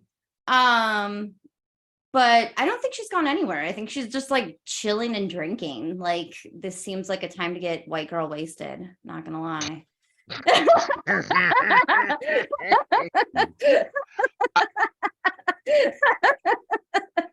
Christ. It's your call. I leave that up to you whether or not you think you would have followed Esper and Mercy to deal with the crowd, because that's the thing. The two of them are going to interact with people, which more is ambivalent. I mean, she doesn't mind being around people. She doesn't really want to interact with them too much, you know? Yeah. I mean, more is still learning the concept of People. affirmation and support, so it makes Yeah, sense. that's true. That's true. She doesn't understand what's going on. Why do they need to be calmed? I am going to thank the Dragonkin, the person. Thank you so much. I assure you, you have my word as Sun Guardian that Sun Guardian that Mother Mercy can absolutely be trusted. However, somebody potentially from her floor may be involved. I'm going to look into this personally. Okay. Thank you. Okay. I appreciate this. Okay. There's a bit of a catch in their throat. There's a slight tremor to their hands. And they say, my name's Percival. You could call me Percy. It's a pleasure to meet you, Percy. Thank you so much. And then I go to my hip and I take my mask, because the mask's been off this whole time, because Yep. this was a sacred ritual. I need to show my face, but now it's business time as I put on the mask, and I would like to make an observation check as I go into investigatory mode. I'm looking for tracks. I'm going straight towards the lift. I'm looking for evidence. I might occasionally say, oh, did you see a person that matches this description to someone that Mother Mercy has calmed? As I sort of walk towards the lift, but I'm keeping everyone else in eyesight. All right. Skill check. Draw the Okay. card equal to the level, and then tell me. Okay. Can what I you do. spend my banked card? Is that You how that could. works? I believe that is, if I'm remembering that correctly. Yeah, I'm gonna spend this 9. And that goes in my discard pile. For this skill check. I believe that's how that works. So that's a partial success? No, that's a full. I believe 9 is a full beat, right? No, 5 to 9 is partial. Yeah. So what it does, to double check the rules, you spend 1 potential, and you get to use Yeah. the bank card. So what was Oh, yes? okay. Let me That spend my was potential. The bank card is 9. the bank card is 9. Okay. Yeah. So with that being it's partial success. Yeah. So you're using that card, partial success. Mhm. What happens is you don't really get a sense of where this person's gone. Mhm. Like, aren't able to really find the tracks. But you are able to find someone else who did catch a glimpse of this person as they were going away. Mhm. And they said that they looked remarkably like someone who's been an up-and-coming performer in the theater, who goes by the name of Gertrude the Gentle. Said for having absolutely beautiful voice, the most calming one, and said to have a beauty that is unmatched and radiant amidst the theater. Only passed by potentially Sawyer and Mother Mercy herself. But that's Okay. you have some information, so you know that the theater could be a thread to look into. But it's really a matter of like you'd have to take the time to go over there yourself rather than knowing definitively that she's there. Okay. I am going, in that case, I'm gonna make my way back to Mother Mercy and say, I have some interesting news. If you Mother have Mercy. a moment. Mother Mercy is like shaking 4 people's hands at once and just like engaging with like a whole bunch of different conversations. And when you approach, her head does like a full 180 to address you while she's still engaging with people. Yes, heck, Esper, is there anything I can help you with? Yes, so I've spoken with a couple of the citizens, and we have a possible suspect that may be involved in the theater. Are you acquainted with Gertrude the Gentle? Am I? You are? I mean, you do know she's only recently within the past few weeks, but very much beloved by a lot of the a lot of the company. Fantastic singer. A little obsessed with one of the other members, but obsessed more in that like gal crushing on someone who isn't particularly interested in her, but she keeps trying. But this member who goes by the name of Maximilian. Folks refer to that performer as Millie on occasion. So many beautiful names from the theater. Occasionally, as a writer, I remember how to do names. The rest of Mother Mercy's body like spins right around to face you as she finishes up with the people she's speaking to. She says, "Ah, yes, Gertrude. Oh, what a wonderful singer. Better than even me, I would say.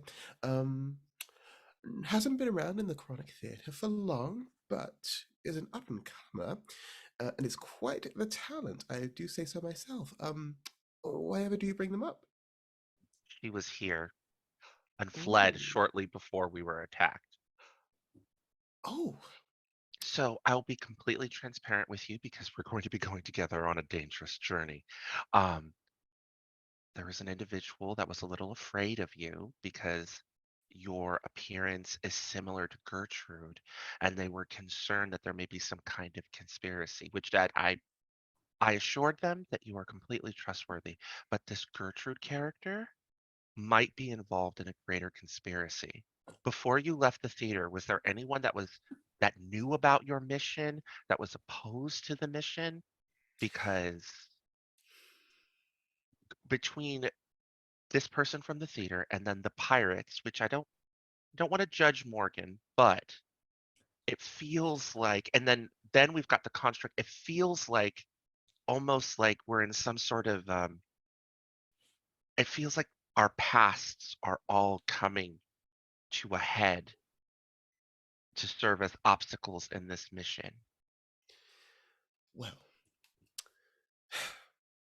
I'm very glad that you've come to be very honest with me. And I can assure you, the only person I am aware that knew about my mission here was Sawyer, the director, themselves.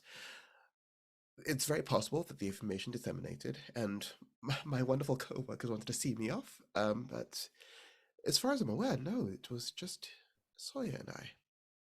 Well, Gertrude fled and fled to one of the lifts. I lost the trail, went cold once I got, towards the lift. But that's when I was able to find an eyewitness that identified Gertrude. Well then, I think it is pertinent that we share this information with everyone else, and make haste with the ceremony so that we can track down Gertrude and try to get to the bottom of whatever is happening here. I agree. Let's go check with Morgan because I think they're crawling into the bottom of their flask. Just like take a peek over. Morgan, like 3 flasks down. A little tipsy. She's trying to go talk to the like main lady who like was doing the ceremony about like, did you send me this letter? Like, yes. Before we get to that, Sonorum, important question. So you are coming out of this experience and also feeling like a piece of what was gone is returned to you. Do you share any of this information with anyone? Yeah. I will say as I step out again, the boulder parts that make up my body is sort of like there's a slight quiver, and the humming sound that you hear is sort of a bit more unstable and sharper, almost like sonorums. People don't exhibit emotions the way like humanoids do. They don't really have the organs, I guess, to express it. You know, facial features, they don't have it, so it manifests in different ways. And the way they walk, because of the shaking, it becomes a bit you almost feel at some point that their body might just fall apart, but they remain together, and you can see their head sort of like turns. And at what point would I notice what Esper would be doing, like during this stage?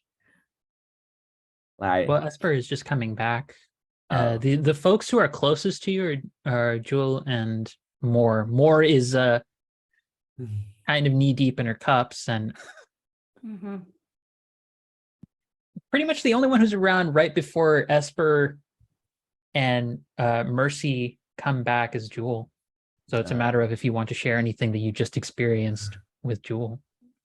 In that case, Esper, as you return, you see this gigantic rock person storming towards you in a manner that can be read as vaguely aggressive.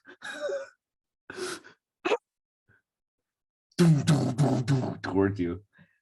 And then you just hear again the deep grum voice just reached out towards you, and it basically goes, it's a bit unintelligible because I'm trying to put a lot of different thoughts in my very limited word count, and you just hear like time ravage, face stealer, past, lion face, who, and then for a second they sort of like notice you're probably a bit confused. Then they just you see their, I reach one hand and the cilia sort of like unfurls, and you realize at this point that the reason why their fingers can sort of like opens up to like smaller grabbing is so that they can reach the different size crystals, and they grab into one that's sort of like about this long, and they pull it out, and then they hold it as it's sort of like almost infused with the tip of their finger, and holds it in front of you and go touch. I reach out and I touch it, and I focus on it the same way I would focus on my eye. Because my eye has like heroic memories in it, that's the flavor of it. So like I reach over and I touch it, and I just sort of, pretend it's the eye. I'm not sure what I would roll for that, but that's what my character is doing. Well, it just happens. There is nothing you have to draw for in this one. The Sweet. exchange of memories, if this is what I think it is, Nikki, if you're Yeah. exchanging like the memory to pass over to Esper, you have that same collection of experiences, that sense of the shattering, the mention of Memoria as a potential for facilitating shattering, and also curse making. Yeah. Particularly transfigurative curses. Yeah. And I So- focused. Oh, Okay, I was gonna say, I have an understanding of sun. It's one of the things I took. I took like, specific like knowledge about the sun itself. And I know that one of the setting things you said was exposure to direct sunlight can cause shattering. Yeah. Does my understanding give me any additional insight separate from like Sonorum's memory about how shattering works or its origins? For something to be able to facilitate shattering, it either has to be extremely powerful or extremely enmeshed in sunlight or arcane practices.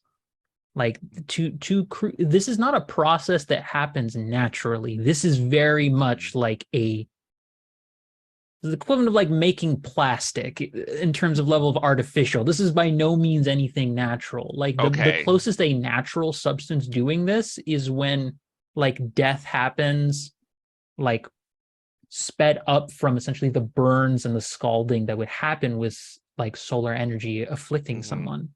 But Yeah. this level, the level of shattering that has already happened in these creatures' bodies, it's like someone was it I can't remember the exact element. I think it's like carbon, like if you put it under enough pressure over bunches and bunches of years becomes diamond. It's that level of expedited process. Like this is something, for something to have done this of its own will is incredibly either malevolent or something that is very enmeshed and aspected to an aether that is very much tied to stasis. Because part of what you all have access to in manipulating energy and invoking magic is shadow. Shadow is the agent of change itself. It is elementally change, whereas light is stasis. And I would just say, as I pass the memory, I sort of like direct the memory to focus on the older face Esper, and you can sense through the crystal.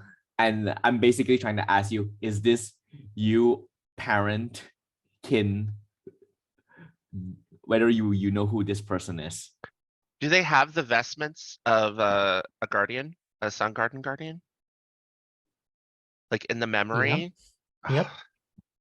They It look like looks me. it's an older version of it, but it's definitely like someone who, whoever this person is, who definitely has a family connection to you, had some connection to the Solar Gardens as well, was involved and was traveling with whoever this group was.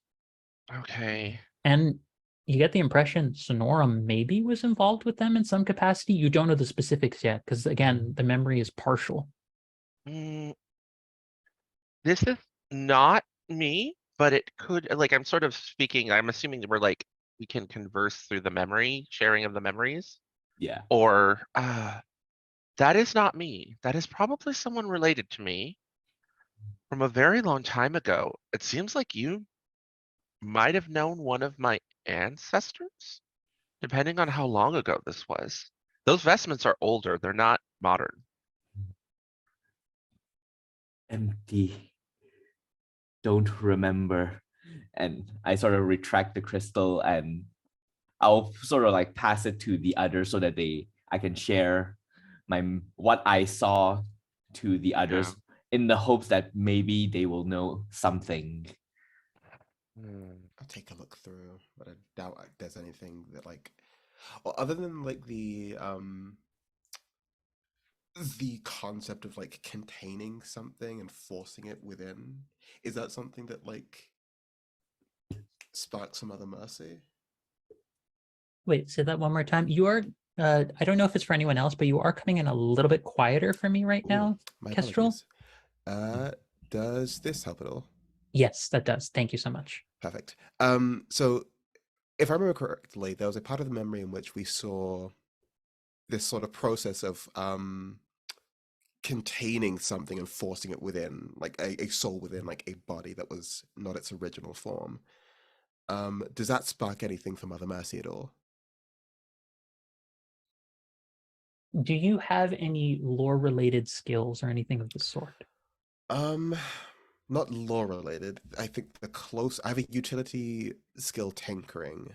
But aside from that, Actually, tinkering would work for this. I will let you make an attempt at a skill check with your tinkering, and I will tell you why. I also have osteomancy if that helps at all, but let me draw for tinkering. That one's a little bit more of a stretch, but Fair. I'll tell you. I'll mention why later. So I got a 7. I drew my 1, and that's a 7. Okay, so here's what you get with a 7. So the reason that tinkering works is because tinkering has some overlap at times with alchemical processes, but you would have heard at least stories that part of the reason the theater has come into its current incarnation is because the process has been refined over time for how to actually keep a soul in the new form for the performances, because this is not something that just happens spur of the moment.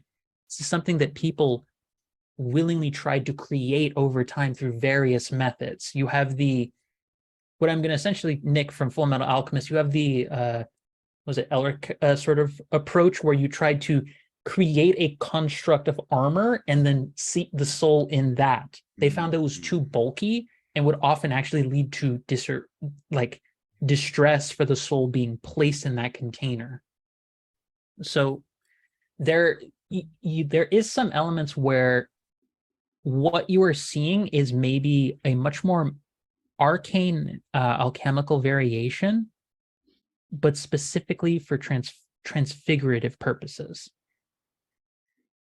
But that's about the most Yeah. you've got given your experience in the theater. If someone were using that now in the theater, it would be frowned upon deeply, because the likelihood of the soul staying tethered to something like that is far less. Yeah. No, there's no convergence between soul and vessel there, and it doesn't care No, for the soul. it's and though those who are not able to hold on to a body kind of live a half state of half living, half dead, where not really fully conscious, but they're aware they're in a body. It's a very horrifying state to find oneself in. And again, it's not something you want to be in. Yeah. I think after seeing the memory, Mother Mercy just like flinches away. Just like the compounding thought of the implications of such a horrible process and what that means for whatever this memory is. And I don't quite understand what I just saw there, but it wasn't the nicest of things. Ooh.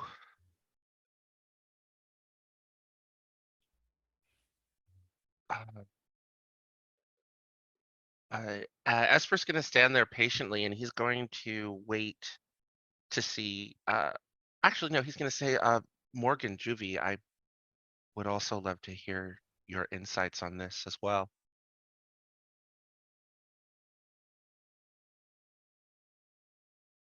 Like the dimension of these, how did you call it, memoria? Yes. This rings a bell, does it? Yeah. Yes. You probably had it in your previous horde. One Yeah. of those dope. This is dangerous and shouldn't be interacted with. Yeah. I'm gonna keep it for me. I'll do the world a favor and put it in my cave. Chaotic neutral can still do good. It just does good for their own purposes.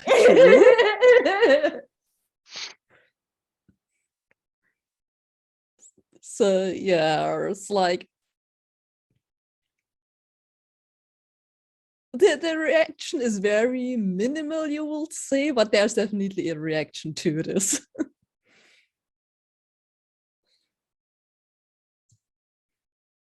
So, but he's not really mentioning anything about it. And so if I touch this crystal, will I like see what's going on in these like Yep. even if I don't Yep. have any like set commentary or anything like that, right? No, I think that's Nikki's lore Yeah. contribution to the world, is that the way that that their people interacts Oh. is It's- sharing the memories through that.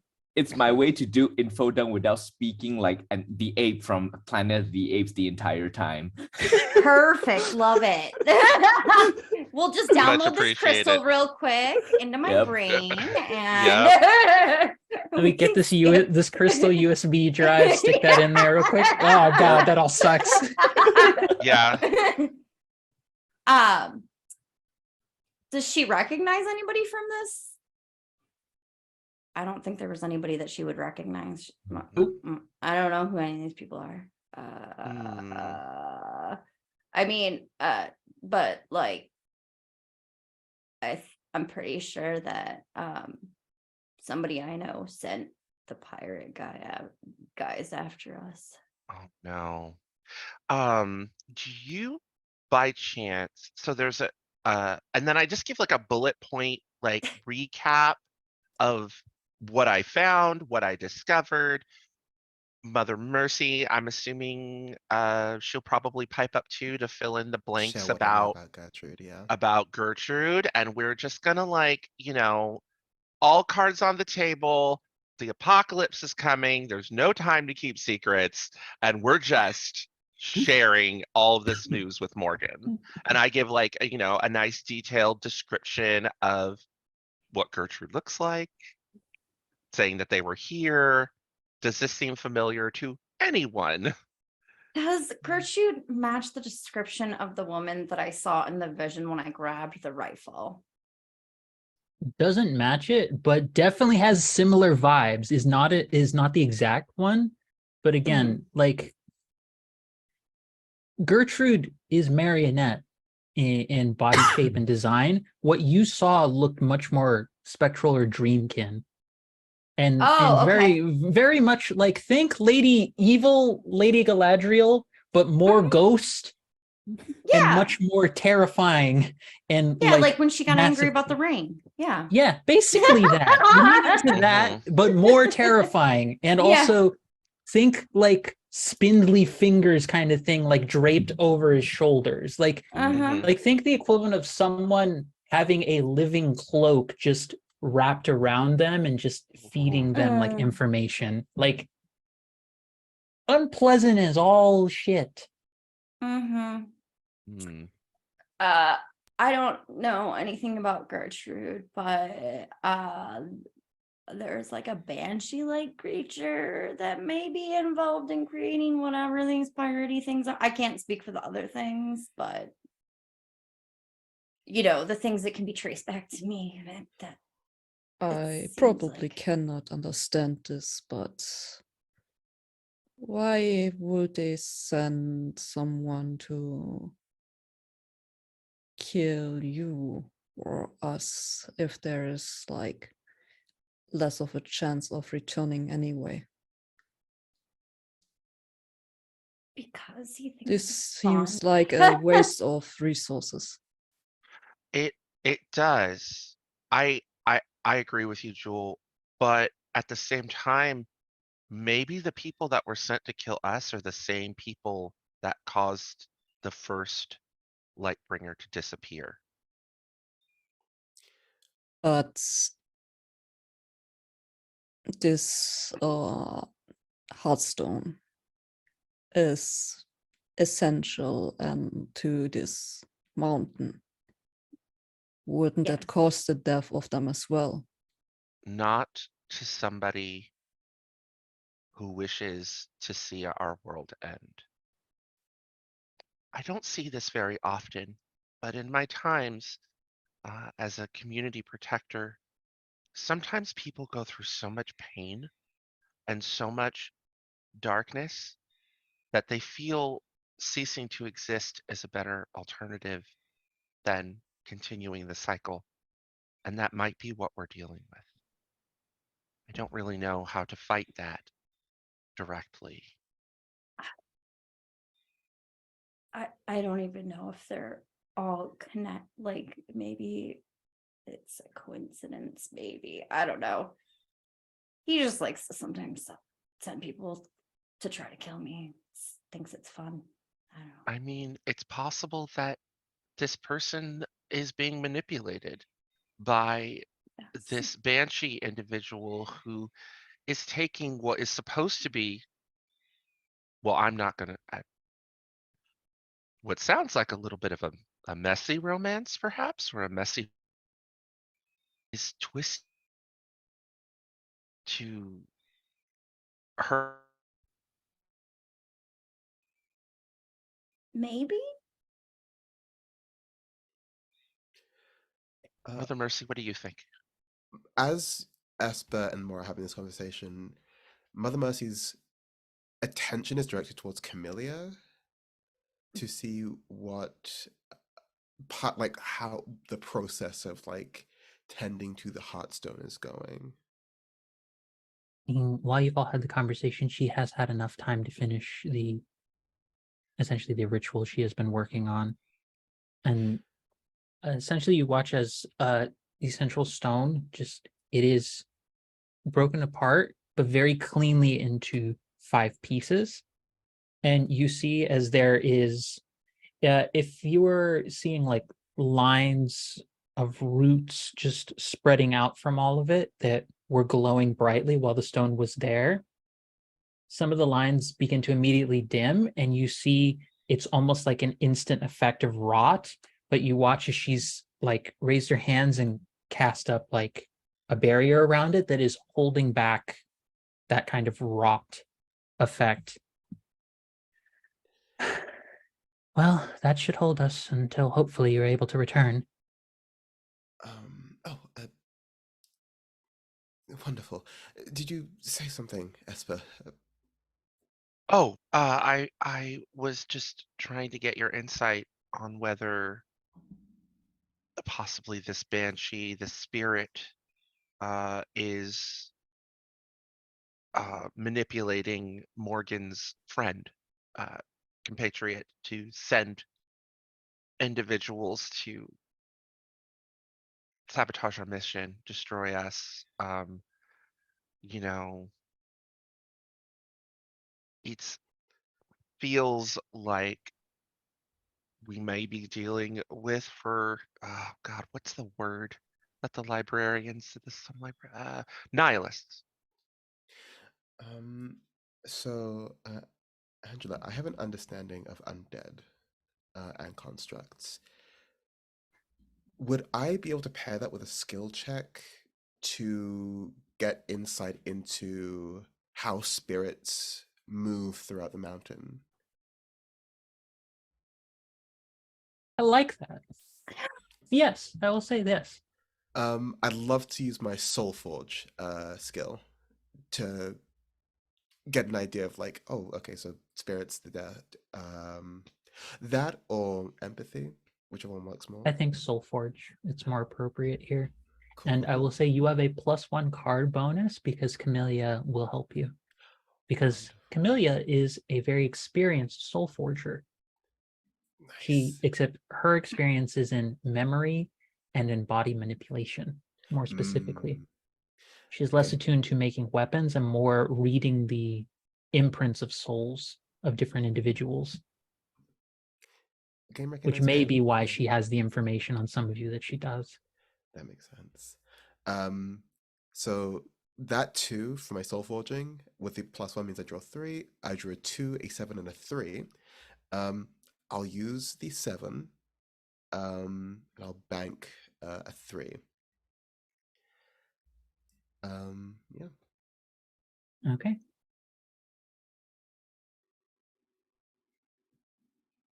There's kind of a moment of I imagine it's almost like marionette strings, but playing with the actual threads of ether and energy that fill the universe itself. There's almost like a, all right, ready to attention, and just start like manipulating it. Like think of a more ethereal, soul-based version of playing with the strands of fate themselves, spreading out across all of reality. There isn't a sense you get that it's specifically spirits have any more movement through anything in the layers, but you do have the sense that as far as like why would someone be invested in the end of the mountain, a key note about certain undead is that the cost of them no longer being tied fully living to this world, the benefit that they get for that cost is that should were the Heartstone to be removed, they would probably be one of the last folks to be to hold on in the midst of all of this, because their souls are not entirely tied to the mountain or to life itself. So if the means by which life is sustained were to go, they are not entirely indebted to its continuation. Mm, Because for certain undead, so whether it be it's parasitic or something vampiric, for example, they could very well just feed on others. Now, it's a gross violation of the agency of any other being to feed on them, but it is a method by which certain undead could linger on. So you do have that sense of like why would someone be invested in the end? It's like, well, if they're the last ones around, they get to be kings of the remains and remake it. power dynamic shifts. Yeah. Yeah. To the whole group. As you all know, our mountain, our home abides by certain rules. But as with all things, death makes things unequal. Uh, Spirits here don't always abide by the same rules that we have to live by in order to survive here. So if the Hearthstone is destroyed, well, that doesn't necessarily mean that everything in the mountain will be destroyed as well. Some undead can persist. And why specifically? Some would want to see that happen.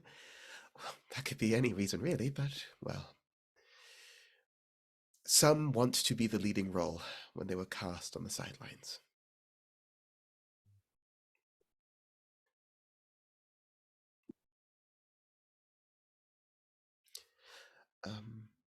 Being the ruler of nothing substantial sounds very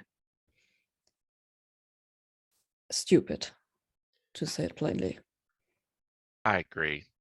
Some people are just medical maniacs. I don't really think too much about it.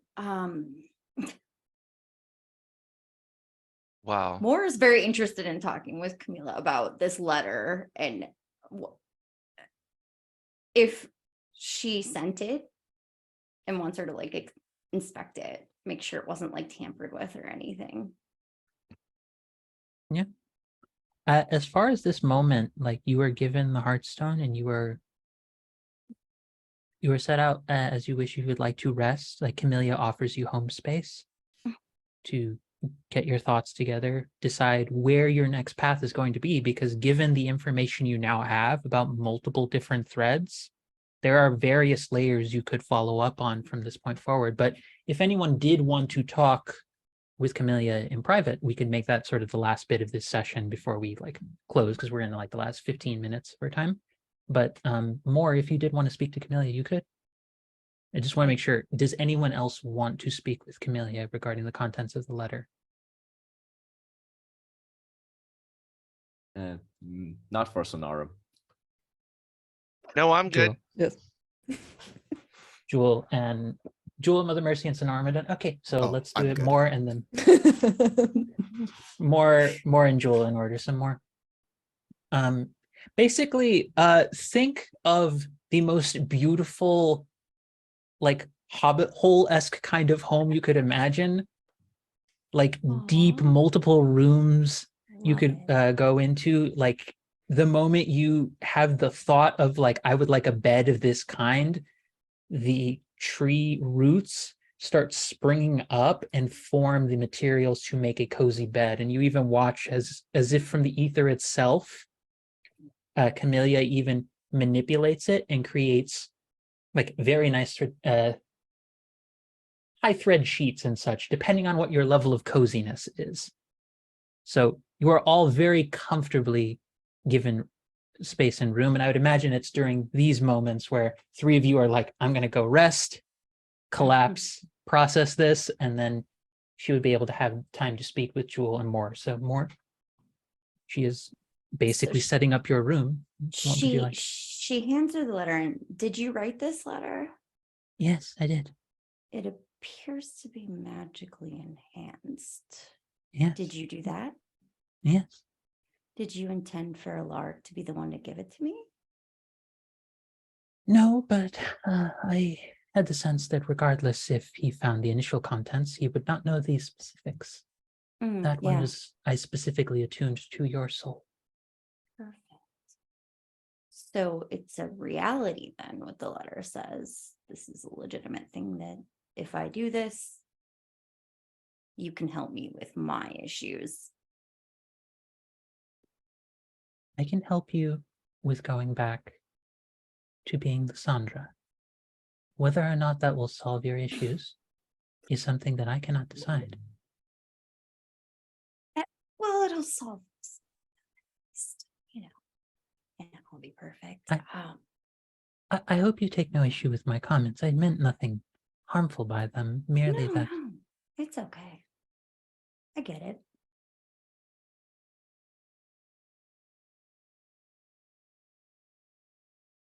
So, yes. Oh, okay. Well, that's good. I'll go to sleep and then we'll do the thing. Get the Hearthstone. If you wish to glimpse what you once were. Yes. Very well. And she reads and she creates a mirror, basically a beauty mirror for you, because she knows girls gotta look good in the morning. You're gonna put Oh, your time into doing absolutely. that. But you watch as she offers a hand and she says, "May I have your hand, please?" Sure. And she just kind of like awkwardly gives her hand to her, you know, Yeah. she's not. And you feel a warmth that spreads from the crystal that's embedded in your chest down your arm to your hand, Mhm. and she moves it over to the mirror. And the face you see looking back at you is not the face of Morgan.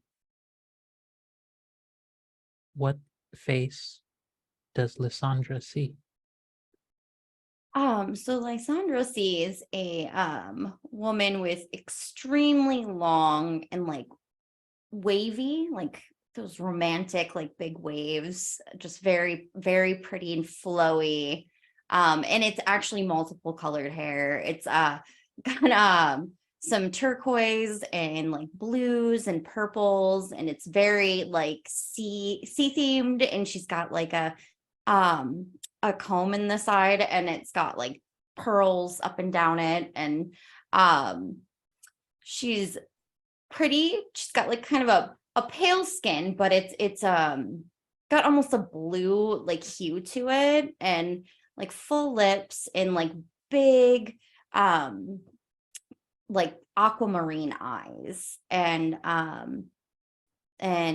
she's wearing very like sea themed garb. I don't know if you can see the entire body, because there's definitely a tail that is like beautiful. Like, I don't know if you know what, see, I make dice, so I know about glitter and stuff, but it's like a hollow, like, so it like reflects like rainbow colors, so it's very, very pretty tail.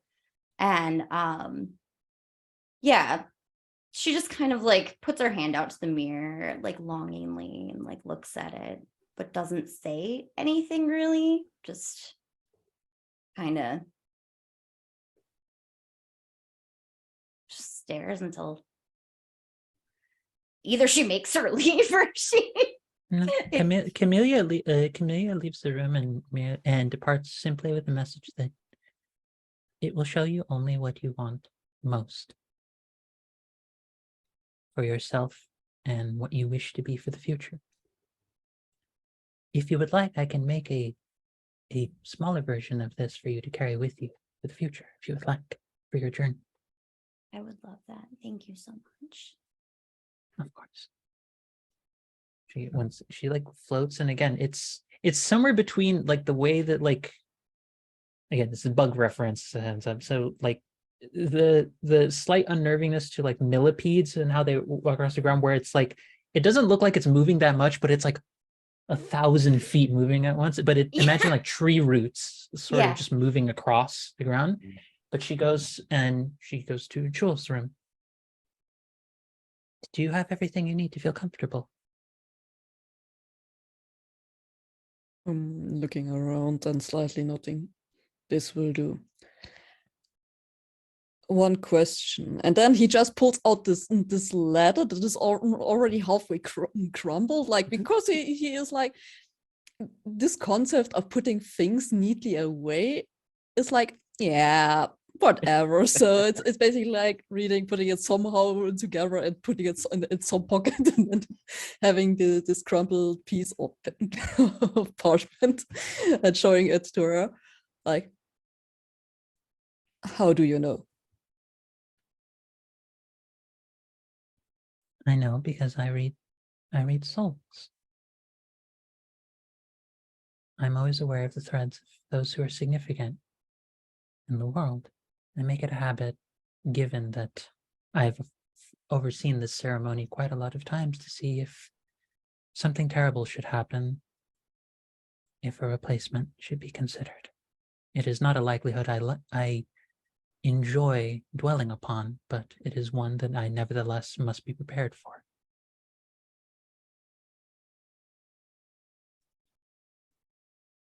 So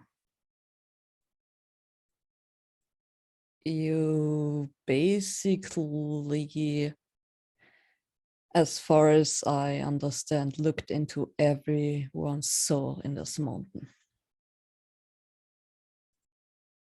I simply look into the world, into the earth, and into the roots.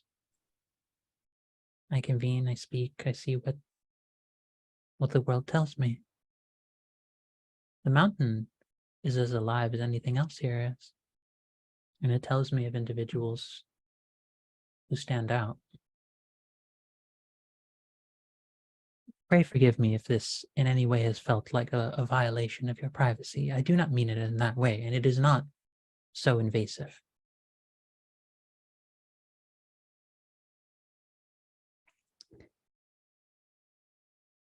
Is this true what you promise here? From what I understand, there is possibility. Yes.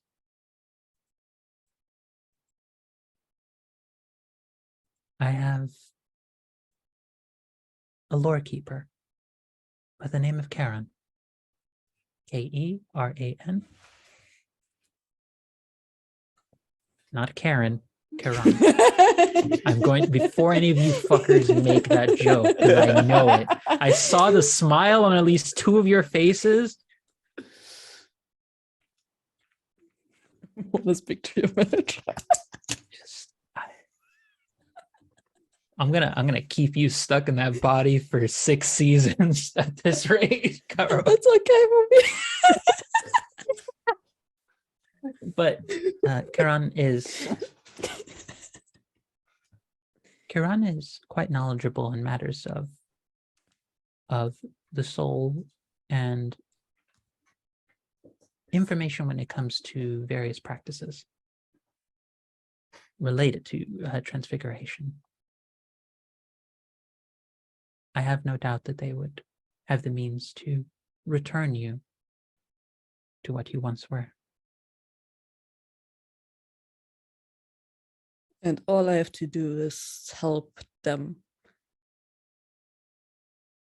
with getting this stone back. Yes. Just bring the stone to the top and then bring it back. That is it.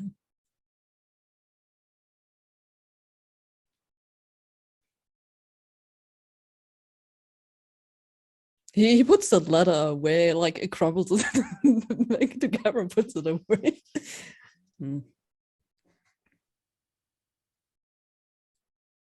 I guess that's fair. Do you worry about the sincerity of my claim or about my intentions?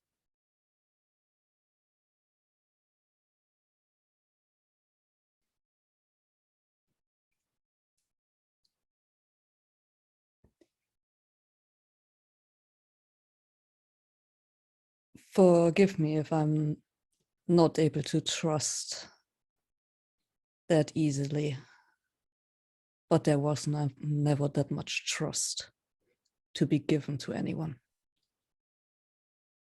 This is fair.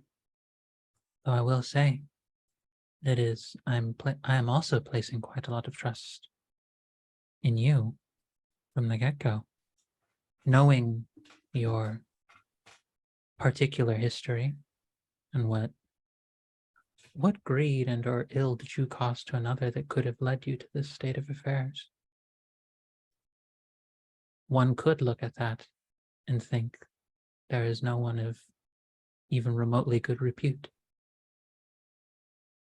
here in your current form or in your history. But I do not choose to believe that.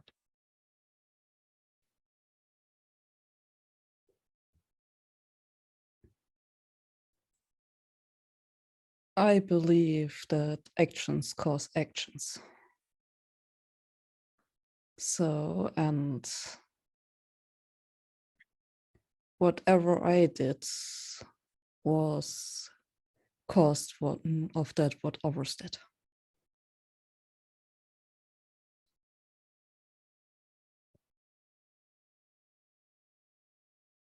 Believe what you will of my intentions. That is your right. And it is my right as well to believe and trust in you despite perhaps much evidence to suggest that it is foolhardy to do so. If you would like, I would offer you a small gift.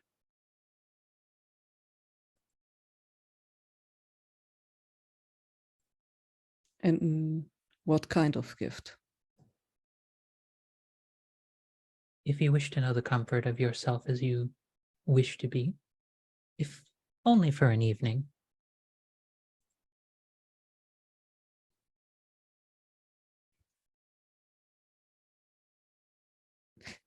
There's this for a brief moment in this look of like longing for it, but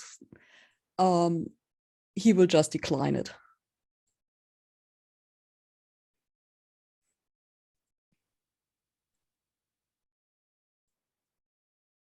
she does like a very graceful, like almost like curtsy, and she turns and sort of as a last question, she says, perhaps food for thought. Are you certain you wish to go back?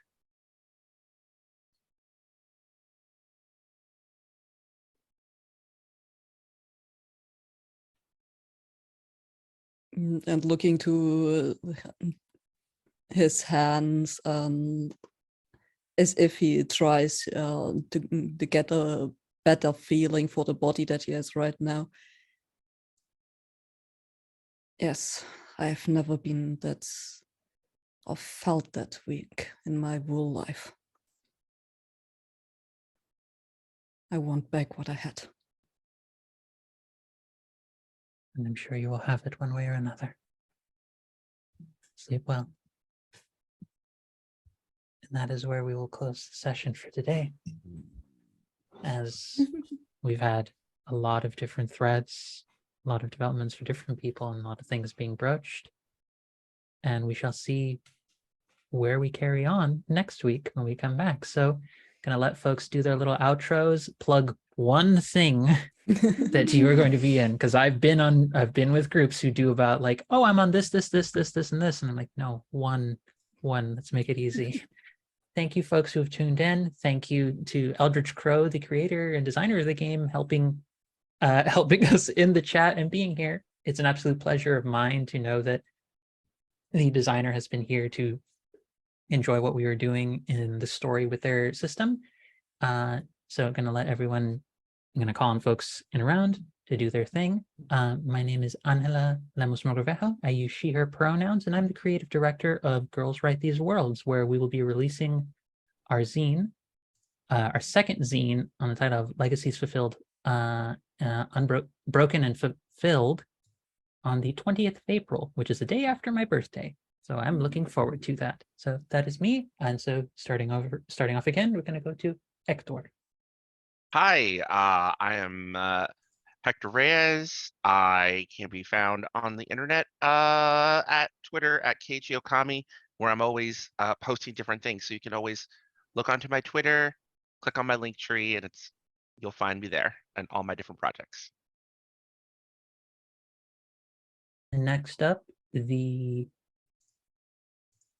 first avatar of longing in our group, Moore/Jenna. Hi everyone, I'm Jenna. So if you like my bisexual chaos pirate vibe here, check me out on Tales from the Forgotten Troop on Twitch. You can catch us at twitch.tv/the Forgotten Troop. Fantastic. Next to the infallible Mother Mercy. I don't know why I said Mother Mary. It's too common a thing. Kestrel, go. I'm not an ex-Catholic. You can't tell me, Jack. Diddly. The names are so close. I've been Kestrel and also Mother Mercy this session. I want to shout out a mutual aid raffle, a close friend and fellow TTRPG performer is running, Hamna Shahid, on Twitter. If you go to @shahid_, you can see some like cool TTRPG prizes that you can win if you buy a ticket. The winners being pulled on May 1st, and you can win like your own overlay, your own dice, a one shot DM'd by some professional DMs. So check that out. Fantastic. And finally with us for a session, and boy, did they make an impact, Nikki. Hello, I'm Nikki. You can find me on social media with the handle NixNat1, the number 1. I rarely post on social media, not much of a posting person, but I occasionally stream on my Twitch of the same name for games that I run for Nightshade Tavern, which is a Malaysian-based D&D group that is dedicated to making TTRPG as accessible as possible for new players, because Malaysia's TTRPG scene is small and kind of elitist. It's not that way as much anymore nowadays. But, you know, yes, and I'm about to run an Alien RPG cinematic module for a group of new players who've never played it before, Chariot of the Gods. Should be happening in 2 weeks' time. But yeah. We have people familiar with that scenario. It's a rough time, but good luck. I And ran it la- before. It was rough for my players. It's rough. And Yeah, last, fun for me. but certainly not least, Ara. Yeah, hey, I'm Carol.